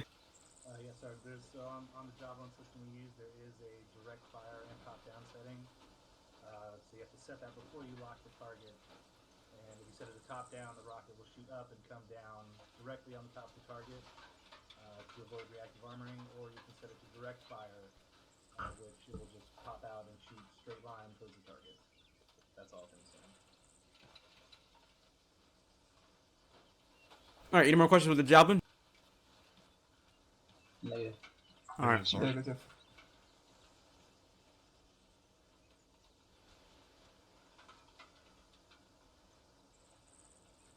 All right, grenades. All right, so I'm gonna go over some lethal, non-lethal grenades, such as the fragmentation grenades, stun grenades, and then smoke grenades. Excuse me. All right, so grenades we have. So the hand grenades is a handheld, hand-armed, and hand-thrown weapon. Now the U.S. forces use both lethal and non-lethal grenades, as well as colored or white smoke, for various reasons, for movement and for signaling. User left your channel. Who left? User left your channel. All right. So the average soldier can throw a grenade 35 meters. Therefore, they are designed to have a small blast radius and are fused to have 3 to 5 second delay, so that they can be more safely deployed or employed. All right, we start off with our fragmentation grenade, which is the M67 fragmentation grenade. M67 is a type of grenade that consisted of a pre-fragmented steel body filled with 6.5 ounces of composition B explosive. It is intended to be used in offensive capacity and has a killing radius of 15 meters and a fragmentation dispersal radius of 230 meters. So, what is the kill zone of the M67? 15 meters. 15 meters, Sergeant. 15 meters. 15 meters. So we need to be beyond 15 meters. However, the dispersal radius is 230 meters, so expect yourself to get hit unless you're behind some cover. Now, what to do when a frag grenade gets thrown? I'm going to give you 3 pro words. First pro word is frag out. That means that us as friendlies, we are throwing the frag. So if I'm going to throw a frag, I'm going to yell out, frag out, then I'm going to throw the frag. Who's in here has their ace advanced throwing enabled, or is using that right now? I have. I do. Okay. That's the best thing to use, to basically use, because it can prevent you for accidentally throwing a bad frag. And plus, it shows you an arch on where the frag is going. After the class, I could get you guys to set up an advanced throwing system, so you won't accidentally throw a bad frag by mistake. Now, like I said, frag out. And you throw the frag after you say frag out. So you gotta wait a hot second, about 1 to 2 seconds, and then you're gonna throw the frag. Now, your job as a bystander, if you heard me yell out frag out, you're gonna yell out frag out as well. Everyone understands? Yes, Yes, sir. Sergeant. Okay. Frag out. Frag out. I think I heard 3 voices. Frag out. Yeah. Frag Just out. it's a long echo. I mean, like, people all the way back at the end of the formation of the platoon will hear frag out, and the frag's already been thrown. I mean, blown up before they even hear it. So it keeps on going, so people know they need to stop and go away from where the frag's been thrown. All right. Next word is frag. Frag is used if the enemy has thrown a frag at you. So if you're the first hand or second hand, doesn't matter. If you heard a frag being thrown, you can yell out frag. And then what is everyone else around you? Or if you're a bystander, what are you going to say? Frag. Frag too as well. Yep. Lastly, bad frag. Bad frag means you've accidentally thrown a frag. You meant to throw a smoke grenade, or whatever it may be the case. We throw a frag by mistake and yell out bad frag. We don't raise up cowards here in the in OSUT or any scary cats. So you actually throwing that bad frag, you're gonna make sure you call it out and say you're throwing a bad frag. Nothing's much worse than calling it out than not calling it out, because you could get a official council and possibly an NJP for not saying it, and they will see people. A lot of people stream and record. They're gonna see that you've who threw that frag. They're gonna investigate it very badly, depending on who may get hurt from that bad frag. To make sure you say it. Alright, so what to do if you're not behind cover and a frag's been thrown? Enemy, yours, or bad frag whatsoever. You're gonna run away from the frag. Then you're gonna hit the deck. You're gonna go down prone.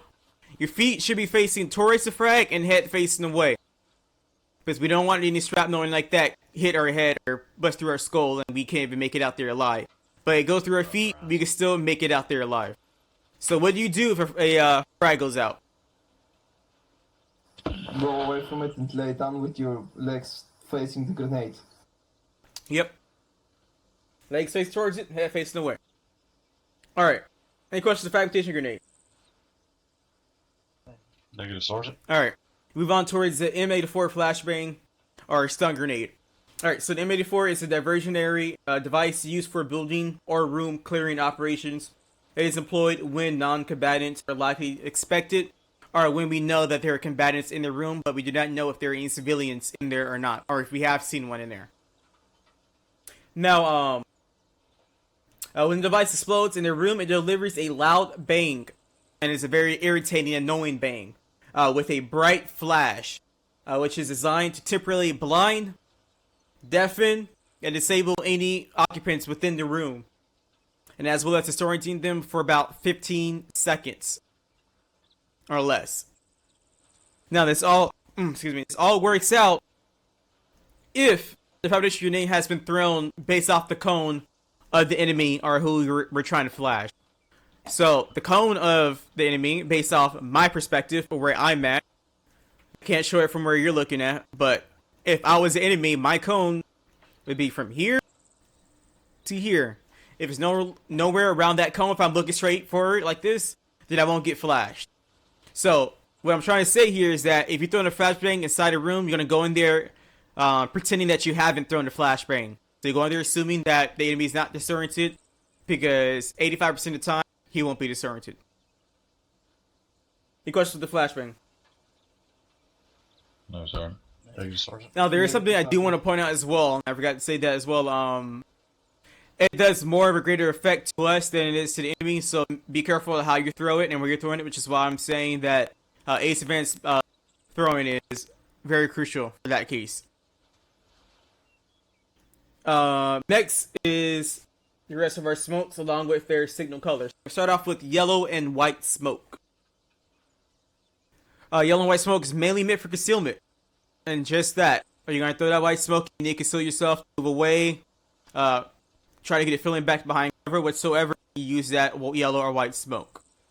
Next color is green smoke. It is meant to mark friendly location. Just for as a, sometimes it may be used for LZ points sometimes. But just as a point for airframes to know that friendlies are near this green smoke. And we usually will give them a cardinal direction if need be. So if you see green smoke being tossed out, that should be reference for yourself to stay put. Because maybe a cast run going in, and if you're away from that green smoke, the pilots may think that you may be an enemy. Also, be careful when you throw a green smoke, because if you try to throw a green smoke and it's meant for concealment, and you have it brought that up to your chain of command telling them green smoke's meant for concealment, not for friendly location. If we call out for a cast run, and we use our last green smoke or wherever the situation may be, and that green smoke was thrown in front of us about 35 meters. Since that is the greatest range we could throw a grenade. If it gets thrown 35 meters in front of us and we got enemies right by that green smoke, the pilot's going to think that we're the enemies and the enemies by that green smoke are the friendlies. So you got to be careful with that green smoke. Also, friendlies may think that's a friendly location and they're going to run to that location and get themselves shot from their flanks. So there's a lot of things you got to consider when you accidentally throw those smokes, especially green smoke. Next is red smoke. Red smoke marks enemy location. That's the smoke we're going to use to mark enemy location. That's the one we're going to throw towards enemies for the pilots to know this is enemy location. We're marking it here, or the enemy locations marked by that red smoke. Now, 35 meters, and you guys are too close to this other wall, but if you're able to see behind you, 35 meters goes up to behind that computer, the share by that computer. It's around roughly 35 meters. So the enemy is very, very close to me. And I'm pretty sure my bullets that I launch at my weapon system is more lethal and it hurts them way more than just that red smoke. So what I'm saying here is that it's a pointless for you to throw a red smoke on enemy location, because all you're doing is that you're allowing the enemy to shoot at you while you're trying to throw that smoke. You gotta get out of the cover to throw it. And then secondly, the enemy now is able to maneuver around you because now you just gave them concealment. Now also the reason why I don't carry red smoke is because if I actually throw a red smoke by mistake and I throw it in my position, then my whole squad or the whole task force or platoon has to run away from that red smoke. So I'm saying is that red smoke sometimes is useless for throwables. However, you can carry red smoke rounds for your 320. Because you can launch that sucker out 200 meters towards a armored piece, enemy location, and you can mark it very easily without them being dangerously close to you. So 100% sure you a 7.62 round or whatever caliber AK has hurts very badly if they're 35 meters near you. Alright, so we're going to move on from red smoke towards purple smoke. Purple smoke is only used by the medics. They're the only ones that carry the medics, because medics are only people who could call out a mass CAS. So purple smoke is meant for mass CAS, and only medics carry the purple smoke. And they throw it on that position to alert other medics this is where the mass casualty is at, or the mass casualty collection point is located. Any questions on purple smoke? Negative, Sergeant. Next is blue smoke. Blue smoke is meant to use when broken chain of command. That means that you have no way of communicating your higher echelon of command. That means if your team leader is down, you don't have a radio, you can't radio your squad leader or anyone else, you're going to pop that blue smoke on your position. So then other friendlies see that blue smoke and assume that there's broken chain of command by that blue smoke or someone needs assistance over there. It is bad to actually throw that blue smoke because you're going to have, like I said, another squad coming in and try to assist you guys. And if you're getting engaged by enemy, and you throw a blue smoke to conceal yourself, I mean, you didn't call it up. Squads will be coming in by that blue smoke, and Lord knows it might be going towards the way, the area that's facing towards the enemies, and get themselves shot. So be careful of the blue smokes or any other smoke that is that you are calling out. So you should get call stuff out and confirming it what you're using it for. Alright, next is orange smoke, and that's the last one. The orange smoke is meant for two reasons, but its primary purpose is to mark a danger area. Now, two reasons of this danger area. The first one, it could be marking a LZ. Now the last reason, the second reason, it could be marked as an explosive has been placed in that area. So TAC-P carries orange smoke, and team leaders carry orange smoke, because TAC-P is the only people who can communicate to our area assets, so the only ones you can actually mark where the LZ is at. And then team leaders are the only ones that carry orange smoke because they're the only ones who carry demolition blocks. So of course they're the only ones to be carrying that orange smoke. Now orange smoke, like I said, is meant to mark LZs or an explosive or demolition that has been set in a specific area. We'll pop an orange smoke on where we ever put our demolition block at, or where we've seen enemy explosives at. We'll pop an orange smoke on that location. We also use a red spray paint to mark the the dangerous radius or dangerous area you get closest to the explosive, and we mark the safe zone with another red X, explaining or showing, demonstrating that this is the safest place you could be by the explosive. Now, I think you only can carry 1 to 2 orange smokes, so don't waste them, because we always need to make sure we mark explosives that have been set so friendlies won't be by it. They'll be going around it in preparation for a control deck. Any questions for any of the smoke colors? Negative, Sergeant. Negative. Alright, last, organic munition is a demolition block. I'm going to give you the step on how to use the demolition block, so go ahead and write it down if you need to. First off, you're going to go ahead and press the control windows. That's your default key to you do your self-interaction. You're going to hover over explosive. Then you're going to hover over demolition block. It should say 1, 2, in the parentheses, whatever it may say.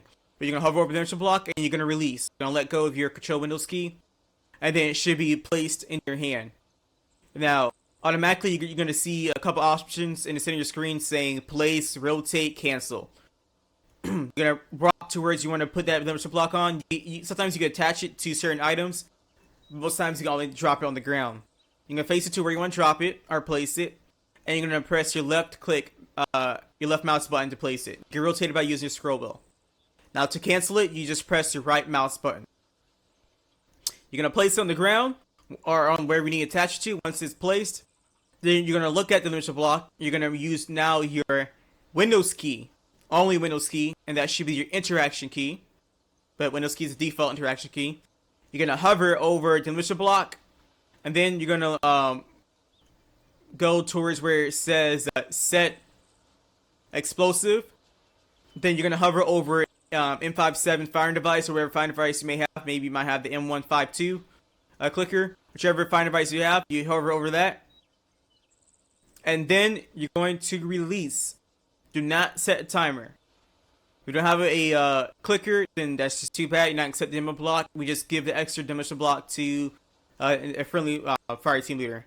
But once the demolition block's been set, now it's all set in that specific area. You're gonna pop that orange smoke. Press your 7 key to cycle through your non-lethal smokes. And you're gonna wait for you see orange smoke. You're gonna pop it on that position. You have a red smoke. You put a X by the demolition block. You're gonna move about 10 meters, put another X, and then 25 meters, 35 meters, put another X. That's safe zone. You're good. Then you're done.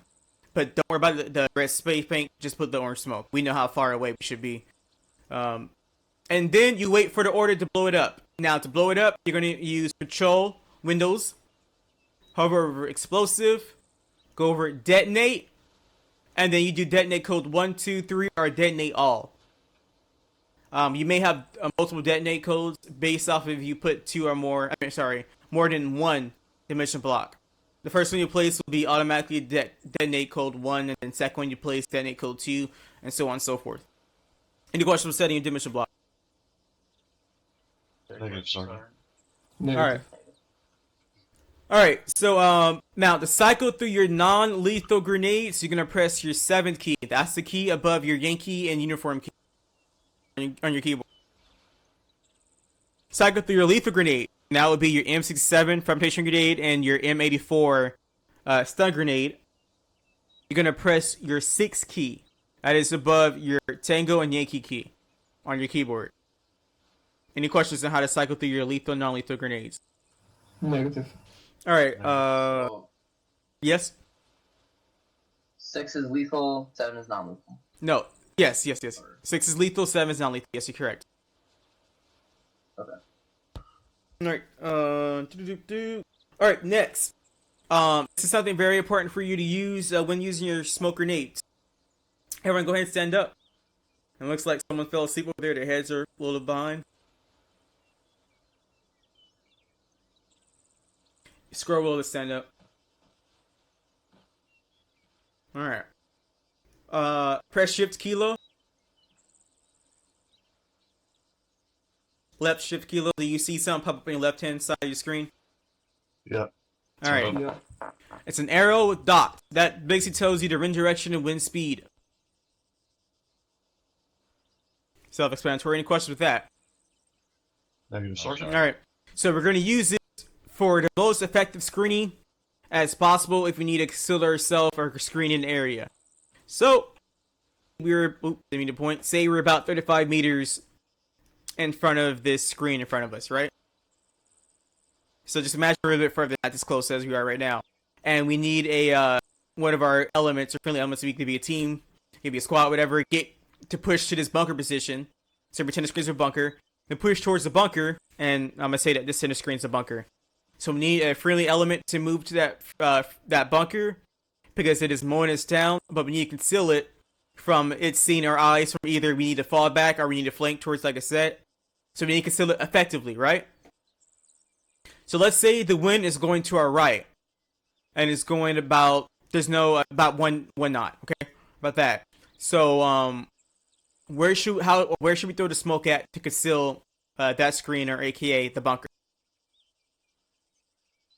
A little bit to its left, Sergeant. Yes.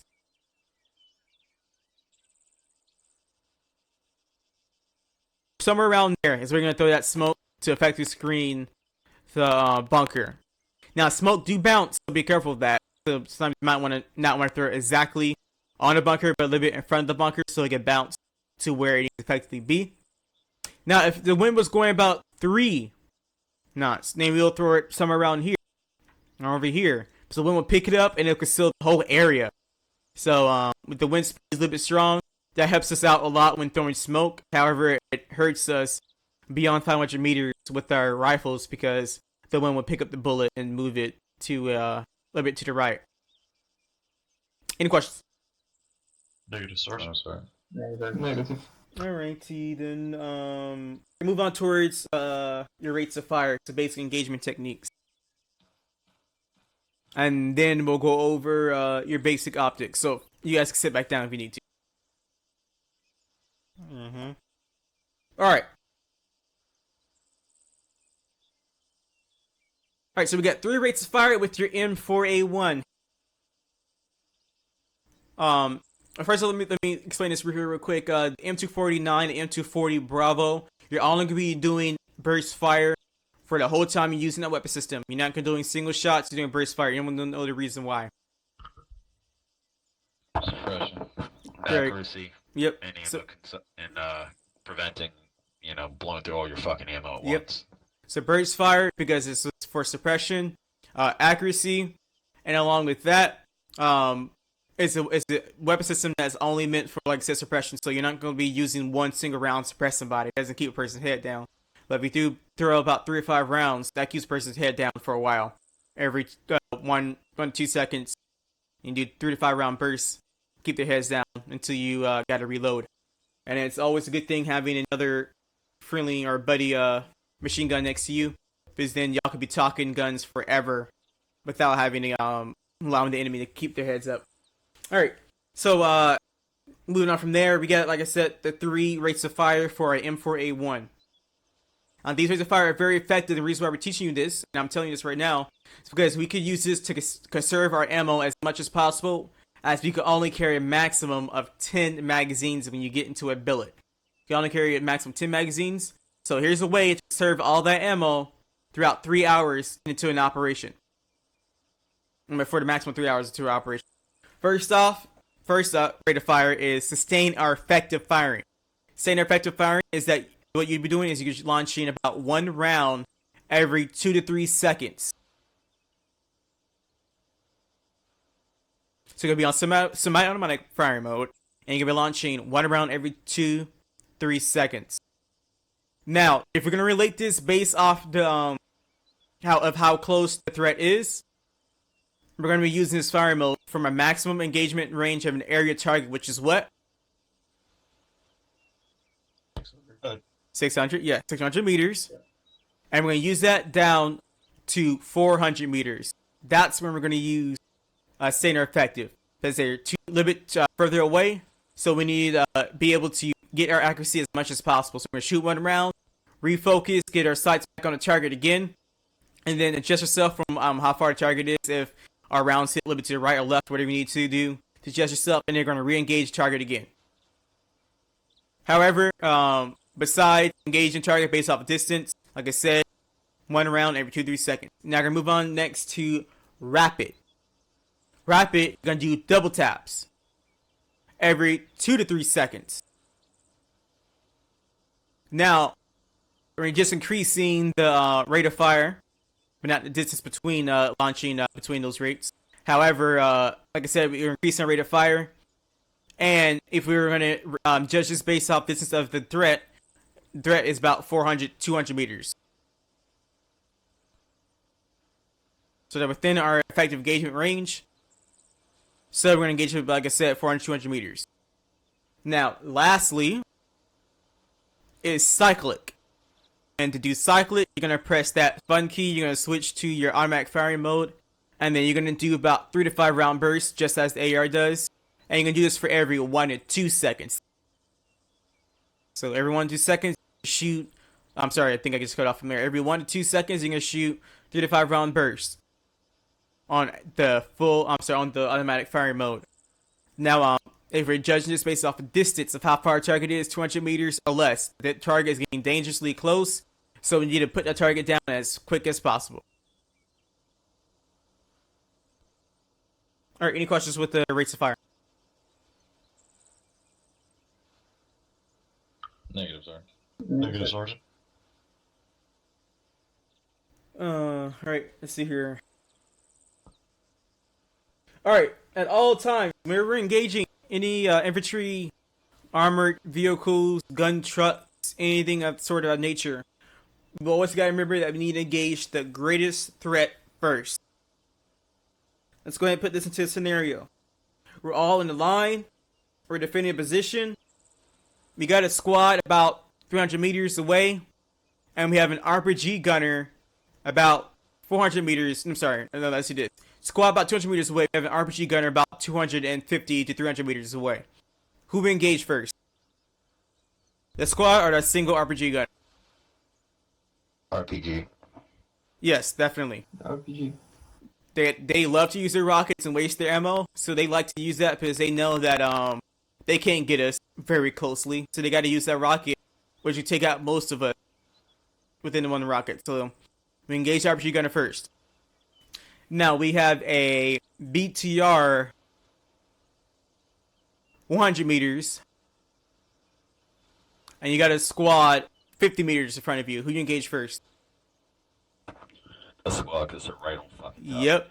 The squad's right on you. You need to engage that squad. Get behind cover, engage the squad so the BTR's turret can shoot you. But at least you can effectively engage the squad. Now, if I had a grenadier, I would use my grenadier to take that squad out as quick as possible or engage that BTR at the same time while the three other weapon systems engage the squad. But we can engage the squad and the armor piece at the same time because your HEDP rounds can effectively hit the BTR, or your HE rounds can effectively kill or at least wound the enemies. Alright, that's enough with engaging the greatest threat. First, next, and lastly is reloading. Always call out when you are reloading. And this is significant as well if you are a machine gunner. Because if you're a machine gunner and you're reloading, you don't call it out. We do not know that we need to increase our rate of fire because now we have something that can shoot about 3 to 5 rounds no matter what primary rate we are on. Well, should I say this? We have a weapon system that can shoot burst fire no matter what rate of fire we are on. And if he is reloading, we need to increase the rate of fire. So if we're on sustain, we'll go to rapid. Rapid, we'll go to cyclic. And now if you're just a basic rifleman carrying an M4A1, you still call out your reloading so people can know that your gun is down for momentarily until you have reloaded. That is significant as well. Even if we're not in a skirmish line or on the line, we're defending position, or we're just in line shooting at targets. If you're going to get ready to breach, call out your reloading before you breach. Check your ammo. Call out your reloading before you breach so people can know that, okay, we shouldn't go in just yet. He's reloading. If for the squad's moving, you gotta reload before we start assaulting the point. Call it out. So those are all the things related to reloading that I really want to say out. Alright, so any questions? Everything went on so far. Alright. Alright, you guys need a break, 5-minute break, or y'all need a 1-minute break, 2, 3, 4? You guys don't need a break. Which one? I'm pretty sure y'all need a break. Just call man. I want to just get this shit over with. I got shit I gotta do. Alright. On your feet, everyone. We're gonna go towards the AT range. I'll get to use your rocket. Alright, when you go outside, you're gonna put your soft cover or hard cover, whichever one you have, along with your iPro. If I could open this stupid door. There we go.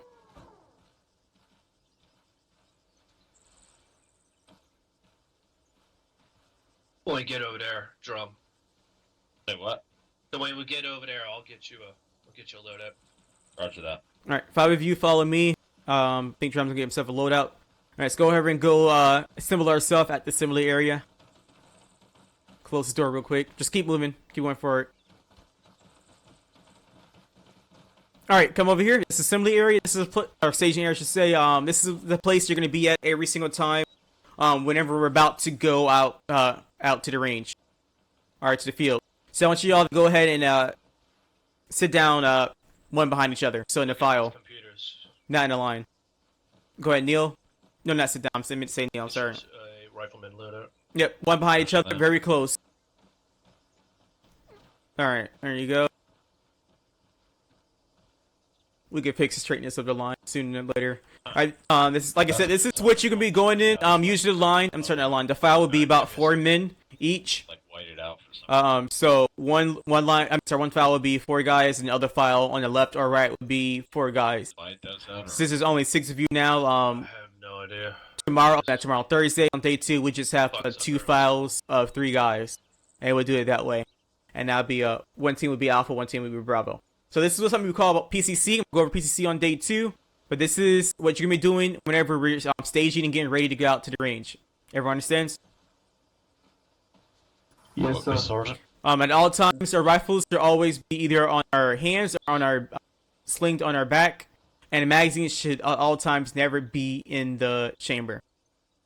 All right, so I'm gonna wait on what's his name, Drum, Yeah, that should and then once he's here, we'll go out looking at to the look at AT ring. this. You left. I mean, you're right. Yeah, looked right down there. So are we doing this tomorrow or the 15th? We're doing PCC tomorrow. Yeah. I'm sorry, Thursday, not tomorrow. Thursday.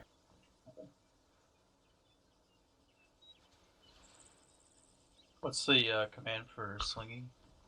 0. Above your Papa key or your Oscar key. There you go. Awesome, thanks. Make sure you grab a vectors over here. What? Vectors. You wanna over here?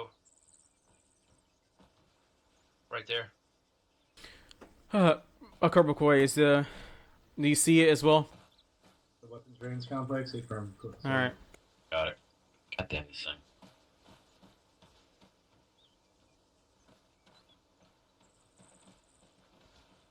All right, John. Well, some of these guys as well. This is what you be going in a file like this.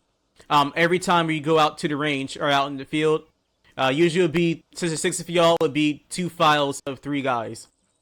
And this is what you'll call PCC, and we'll go over that during day 2. All right, you gentlemen ready? Oh. All right, go ahead and follow me. Sir. Single file, one behind the other. Go ahead and teleport to the weapons range complex. And then stay put. I'll meet y'all there.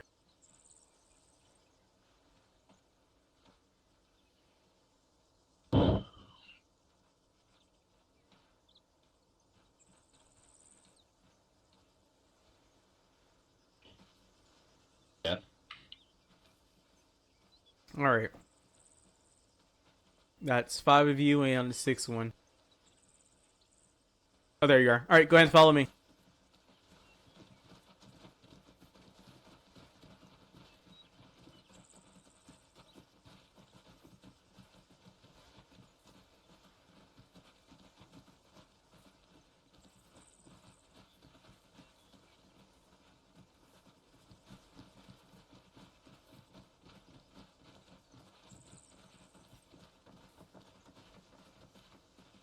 All right, get between these 2 boxes.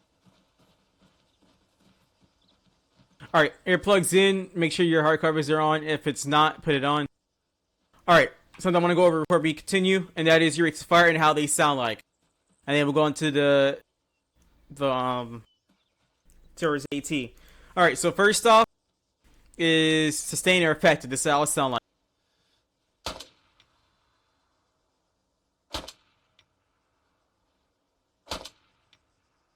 Then rapid.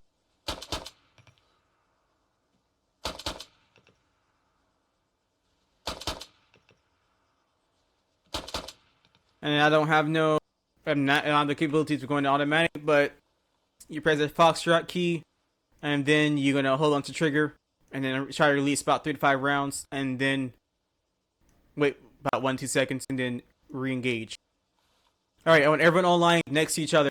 If you're the web online, just go and sandbag. If you're not on sandbags, go ahead and find a spot to get in the sandbag. All right. We're going to go over using your vectors first, so go ahead and press your Bravo key.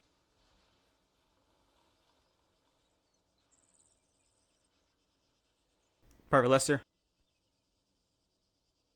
I hit Bravo, nothing came out. Hold on. Just make sure that your binos were in the right slot, not in your backpack or in your vest.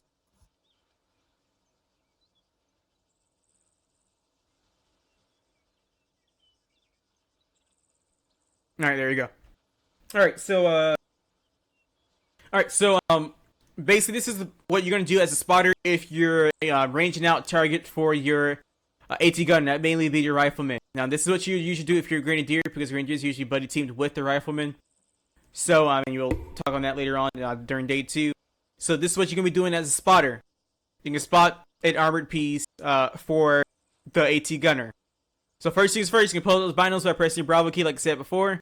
And then you're going to look down the sides of the vector. Does everyone else know how to do that? Do I need to explain how to do that?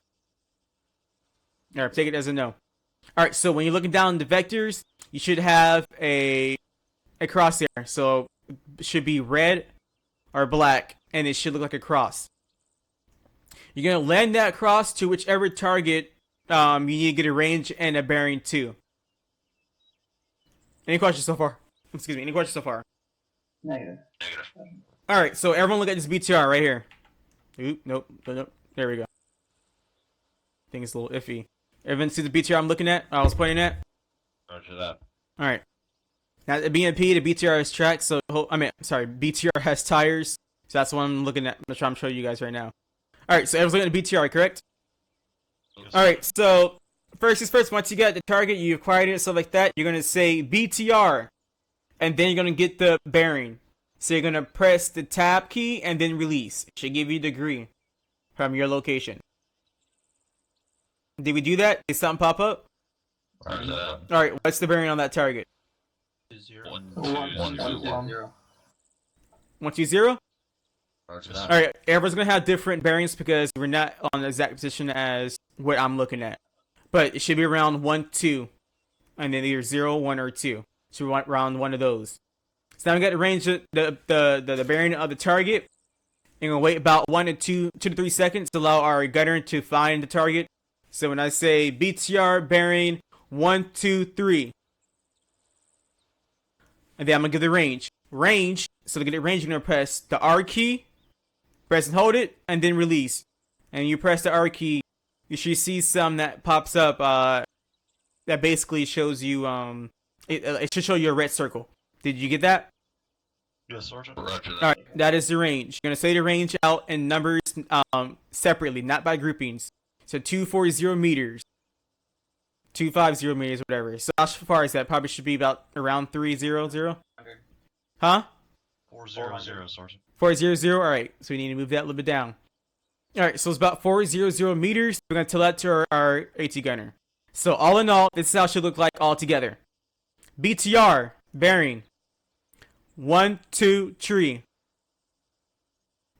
Range, 400 meters. That's what you do as a spotter. First off, and you wait for your rifleman to reply. And I'll show you guys what to do when he replies. So what you guys do to reply. But once he replies, he will the last word he will say is clear back blast. Your job is to make sure that his back blast is clear. So you're gonna press the Alt key to free look, and you look behind him. He doesn't look behind him. You look behind him for him, because he needs to keep his eyes on the target at all costs. So you're keeping his eyes on the prize. So you can look behind him. If no one's behind this kind of cone, so I'm using Drake as a reference. If someone's right here, or all the way down over here, somewhere around this cone, they could get knocked out by that back blast. If you're standing right next to the person, you could get hit by back blast if you're right here behind them. You gotta be in front of the person, a little bit in front of the person, and beside them, so you won't be affected by that back blast. So if there's cover in front of you, you as the AT gunner, do your buddy a favor and just back up a little bit behind him, a tad bit. Now, once he's launched a rocket, he'll say rocket, rocket, rocket, and then he'll launch a rocket, and then you're gonna give him his BDA, battle damage assessment. That should be based off of whether or not he hit the target and the target is catastrophic. So, my gunner just launched a rocket towards that BTR. I'm going to say good hit, smoking, and then I'm going to yell out catastrophic once that vehicle blows up. Because you don't yell out catastrophic with smoking, but the vehicle can still be operational when it's smoking out. And it can still engage it, still move on, and might take another rocket against it. Any questions? Negative, Sergeant. Alright. You can also get the range and the bearing at the same time with your vectors or pressing tab and R at the same time if you need to. Alright, now we went over being a spotter. Let's go ahead and scroll wheel and look for your rocket. I think you could also press your 3 key, if I'm correct.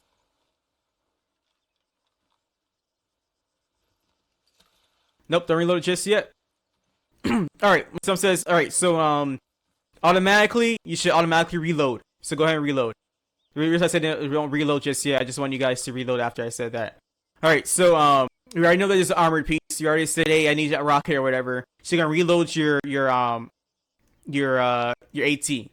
Now, you can reload it after you heard the term BTR, but you're just gonna automatically reload it once it's on your shoulder.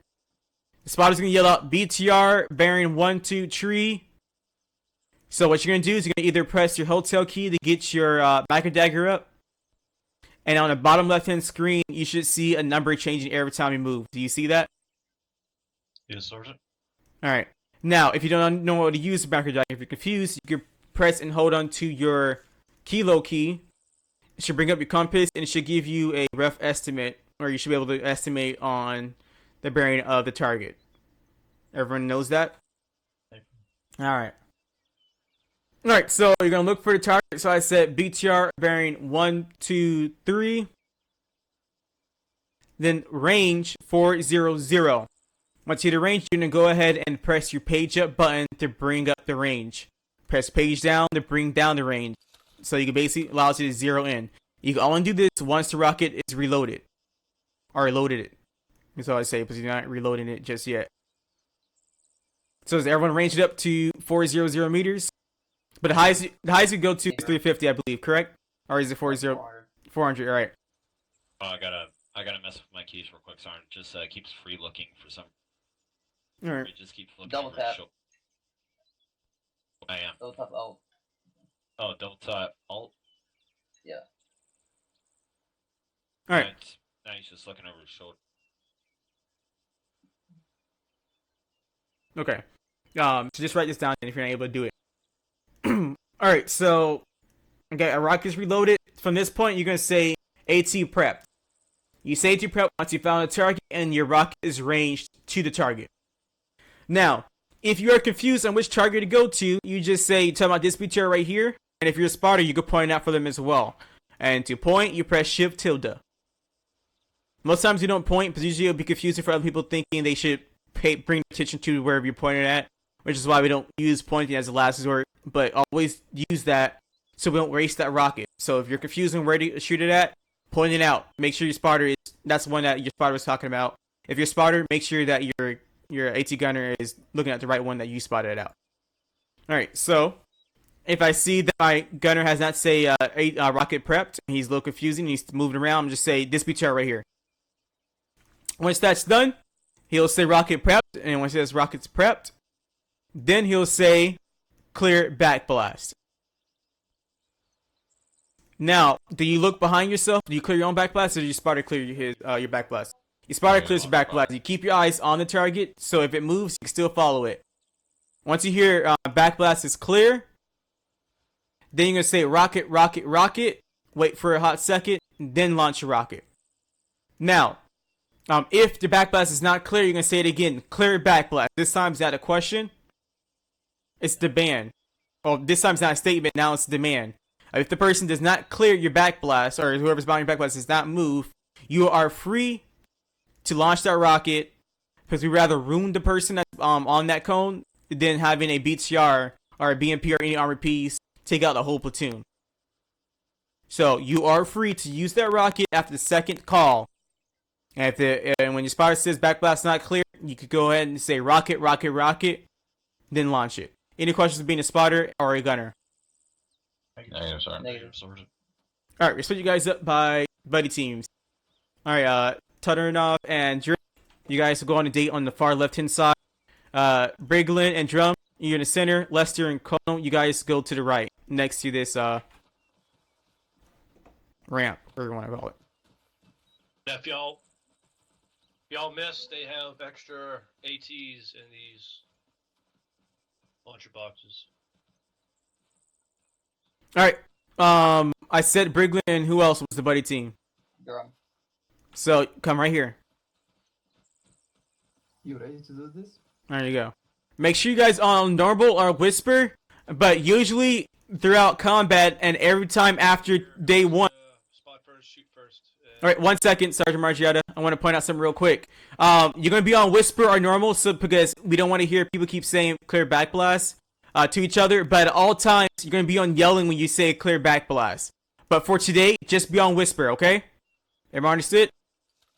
Yes, sir. All right. This way, people doesn't hear clear backblast and launch your rocket by mistake. All right, now you two, you guys gotta decide who's the spotter and who's the gunner. So you gotta pick on that. Both of you will get a chance to launch a rocket. So. Press Control Tab.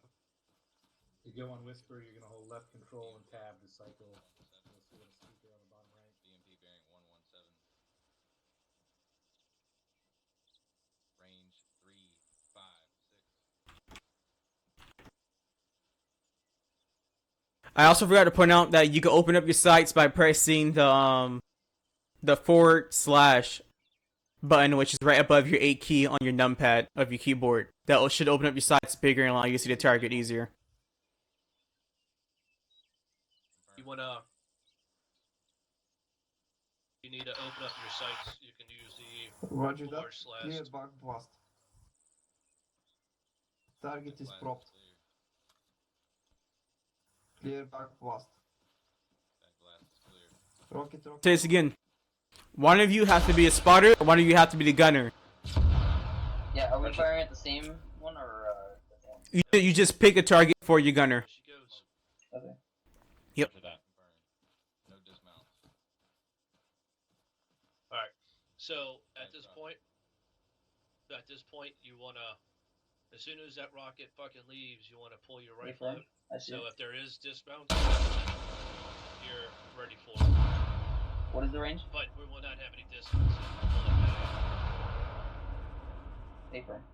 If we had dismounts, we'd be fucking leveled right now with all that firepower right there. Alright. That was a fucking BTR fucking 88. AT's prepped. Rocket. That fucking...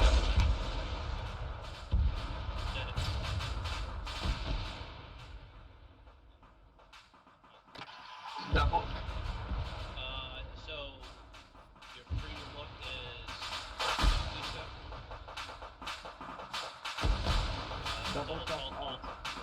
Left alt. Double tap it. There you go. The range is 320, right? Alright. I don't underestimate you. I just know what a fucking BTR 88 will fucking do. Enemy bearing 124. Enemy BTR. Bearing 124.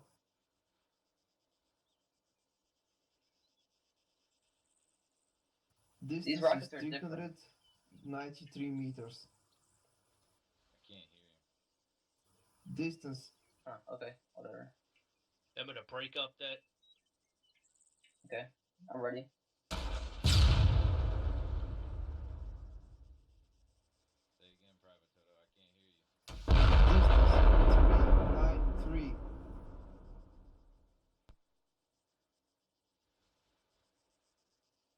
Okay. If you need to open up your peep sight, you can hit the / right next to number lock. It'll pop it open. Okay. Yeah, confirm. I'm good. Alright. Ready? Roger that. Back blast clear. Clear. Rocket. I spotted BRDM bearing 132. Bit Range high. is Target missed. 362, and your backpack is clear. So you had that at what, 400? 400? Range was 398. I had it 362. aimed at center mass. Close targets are coming in. It's a little low. It's 393. Yeah, get another rocket out and try it. Your backpack is clear. They got one over here. 133.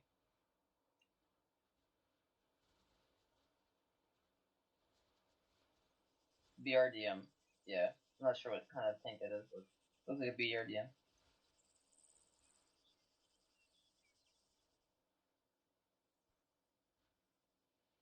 Bad Bass is clear. Okay, same target. Bearing 124. Went over.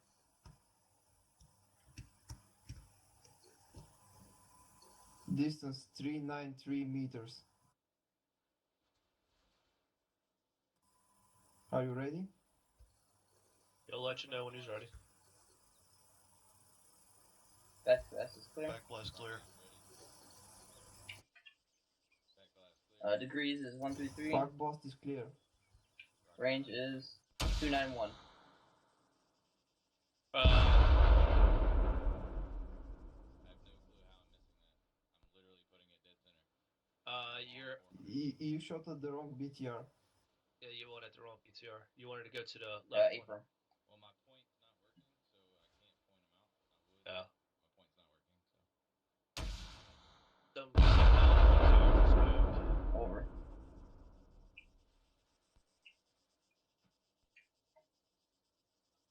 Yep. Yeah, they are. Communication. Just ask them. Just double check.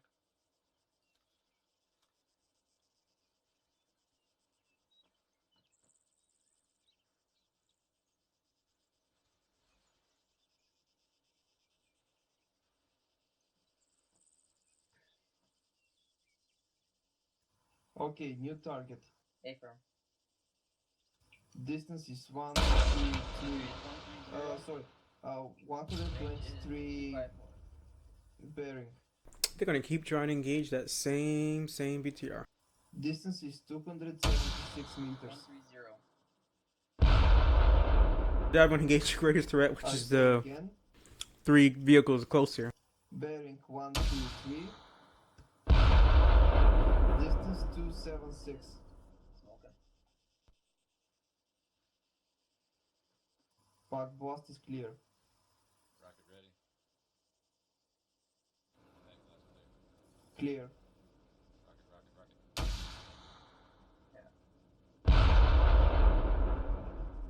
Just over. I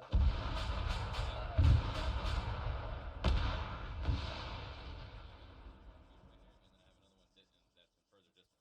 Yeah, I just told you the other one, which is closer.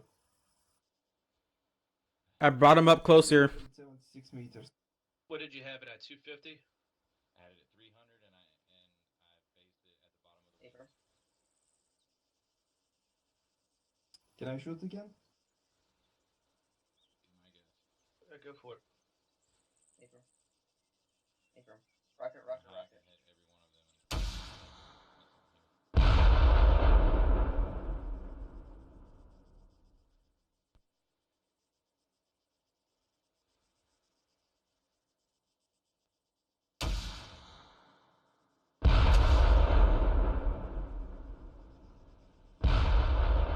Plain old miss every time. I usually do cook off. Okay. DTR.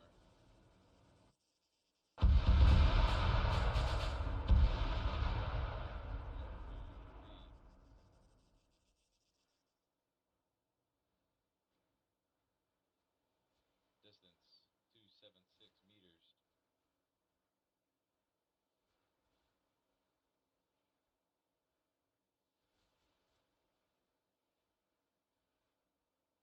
Clear back blast. I got a. Target is propped. Back glass You ready? is clear. Clear back blast. Rocket. I got a. BRDM. Just direct in front of us. That's what I hit again. 130. Range is 251. No dismounts. Yeah, I'm gonna put one. Apron. Put a target out there that's. It's facing directly in front of us. That is no. Straight towards us. There's no issue. And your bad bass is clear. Say again, Sergeant. We'll put out a target that you know there's no possible issue. Put one far left here. Hit front. Smoking. Second. Hit the BMP. Yes, I do.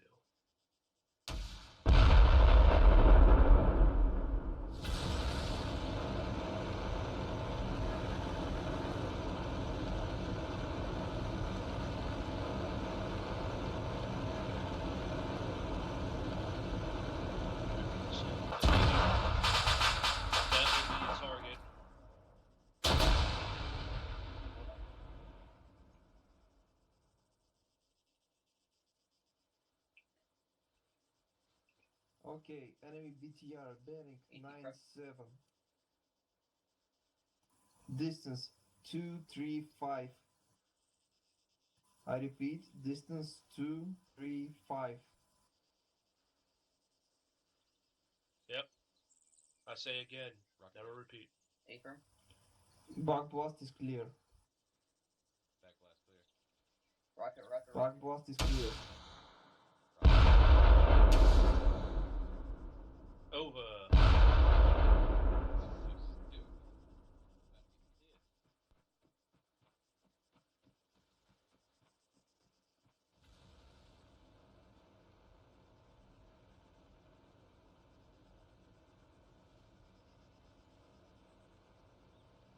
So you have it on 250 and you're aiming pretty much where the tires meet the ground, right?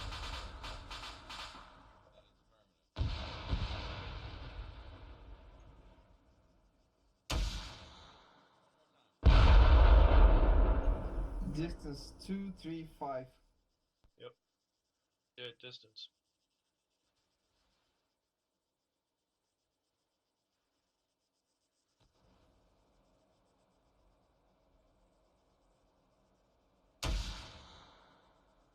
Got BRDM bearing 125. Back blast is clear. Bearing 303. Hey! That was a fucking good one. Direct hit. And your back vest is clear. No reason that took that long. Enemy is smoking. Critical hit. Yeah, I can sling some more rockets on that.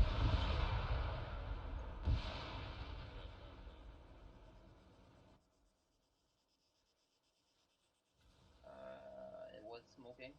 Not anymore. Don't understand why that took so long, but Yeah. We're re-engaged. It happens.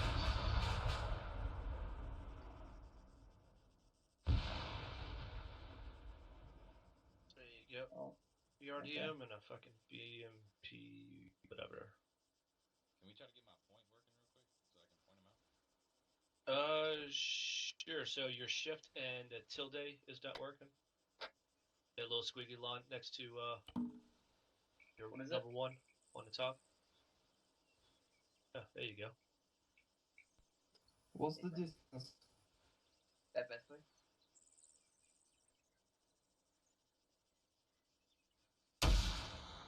Distance is range 27.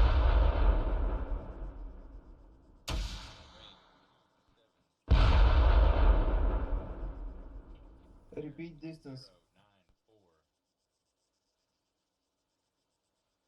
094. Repeat distance, No, please. nope. Say again. I say again, distance 269er. Copy that. Distance 269er. Firm. Clear back blast. Clear back blast. Well, once he said it, you free to fire. Rocket, rocket, rocket. And the only time you say backblast clear again is when he says that it's not clear. But as long as he says it's clear, you fucking free to fire.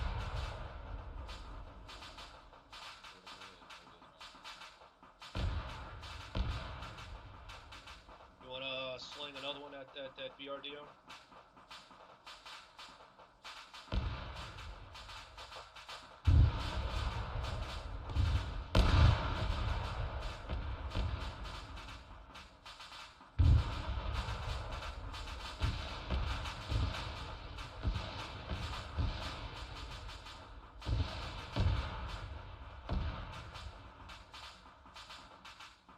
Bearing is 103. Distance is 270.